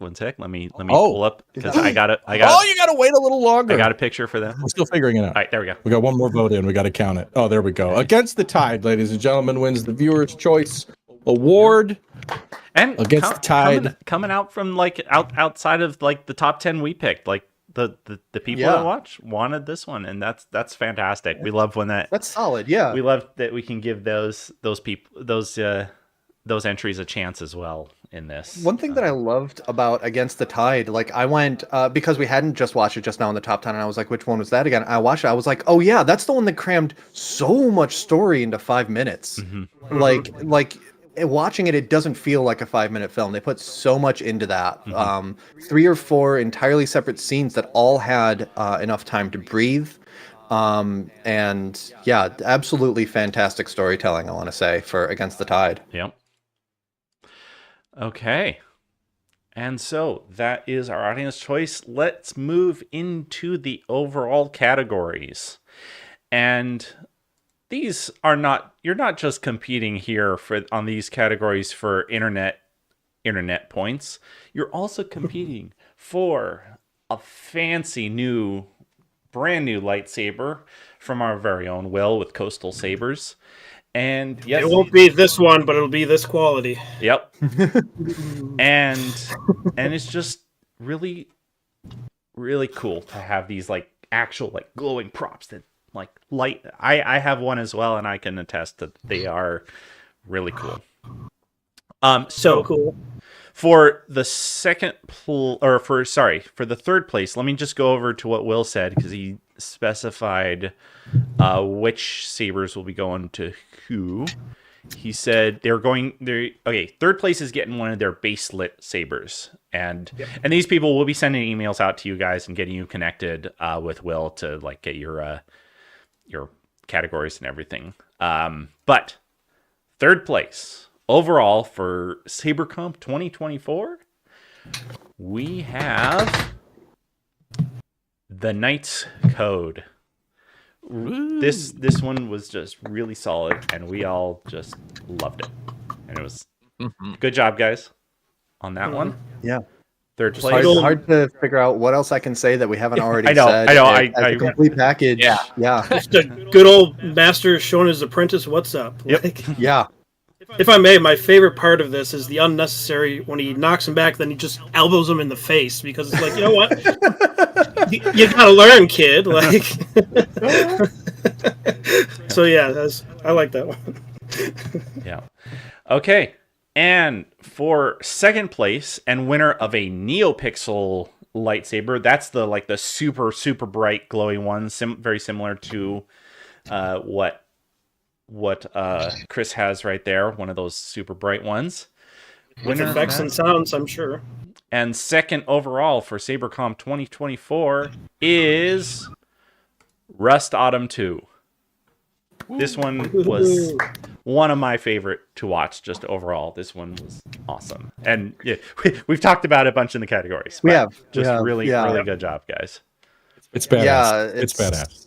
Yeah, it took so many big swings, and it's the kind of thing that we love to see, that really broadens the scope of what Saber films can be about. Yep. Yeah, like I don't often enjoy horror because it's so cliche, but like this had some interesting ideas. It was like, you know what, we're doing the genre, and they did it well. So Yeah. Yep. Indeed. And here we come to the winner overall of SaberComp 2024. It is 1, 2, 3. Kyle Katar and Rising Dawn. Woo-hoo! This one also winner of also another NeoPixel lightsaber as well from Will. This was just one of the best full package, or the best full package entry. This one was pretty unanimous for all of us this year. I think it was unanimous. And this is just the very, very solid, fun to watch, awesome entry this year from you guys. yeah, like me and Travis were saying, this is the Jedi Outcast fan film we always wanted. Oh my gosh, absolutely. Yes. Absolutely. I wouldn't touch a hair on it. Yep, and I love that it's spinning off of the Mike Skywalker series of being Luke Skywalker, because it's just, that is such an era for like those of us who were raised in like the prequel Star Wars, where like we had the movies and we had the books, and these seeing realized iterations of that, over the moon, and then it's just being technically correct enough to win SaberComp. Like, you guys are doing it right. So. Like on the technical side, Travis, you mentioned the whole, feeling like the live action cinematics from that era of gaming. But like, I would say that like technically that they did, I remember the cinematics from Rebel Assault 2. I watched them recently. They're okay. This was amazing. They were fun. No, but they did like the pre-rendered cockpit behind them, and they're in the thing. So immediately, like for you don't have to have played Dark Forces 1, 2, and 3 to really to understand what's going on. But for those of us who you're exploring corners of all of this that deserve some attention, that got scrubbed in the EU and the Disney buy is such as they were, and oh my god, it just gave me chills, man. And again, it's we have. That's just how good it is. That it's a little more next level than the other incredible fan films that are part of the group this year, that tell big stories, that bring around classic canon characters played by new actors, and have ambitious choices and big risks taking. Academy would be Kyle Katarn would be the one I think we would all hold up as like, this is pretty next level Star Wars fan filmmaking. Yes. They really crushed it. It looks like Disney stuff. Yeah. So really good, well done to the Katarn team, and thank you all for all 27 entries for your entries this year for SaberComp 2024. Everything was fun to watch and fun to like just to get to chat with you guys about all of this. Had a blast as always. To the top 10 and all the categories, watch your emails because I'll be sending out like laurels and stuff. And then to the winners that get prizes, we'll be getting you in contact with Will to get your prize sabers out. And yeah, and stay tuned. We will be announcing some plans for next year's contest, which we're gonna try some new things this year with the theme and kind of do something a little different this year. So get hyped and get excited for that. That will be coming out in not too long. We gotta take some time off after this contest, and then we're gonna dig in and like figure out what we want to do with the next one coming up for 2025. Typically, the big announcement has been May the 4th weekend. We'll let you know if that changes, but that's usually been working out for us. Yep. So you can follow us on Facebook, Instagram, see it there, and the Discord link that I just dropped into the chat there is a magnificent way to keep in touch, not just with announcements that we make, but with fellow competitors and the community as a whole. Yep. We have places for people like to connect. Say, I'm in this place of the world. Like, is there anybody else that's a big fan that wants to like collaborate on an entry? We have places for that, and you just get to hear the most recent news the quickest. Yeah, we know finding fellow Saber fighters can be a bit of a challenge, so we're trying to keep the community as tied together as possible. Yeah. On that note, in the off season, don't be afraid to like support each other. Go on your YouTubes, leave likes, leave comments. Share it with your friends or fellow geeks. Just that's the best thing we can do for each other as like burgeoning filmmakers and social media presences is help each other. Yeah. That's why we're here. That's what we want to do. So just make sure that time is now. Keep on doing what you're doing. Yep. Absolutely. Okay. Well done, everyone.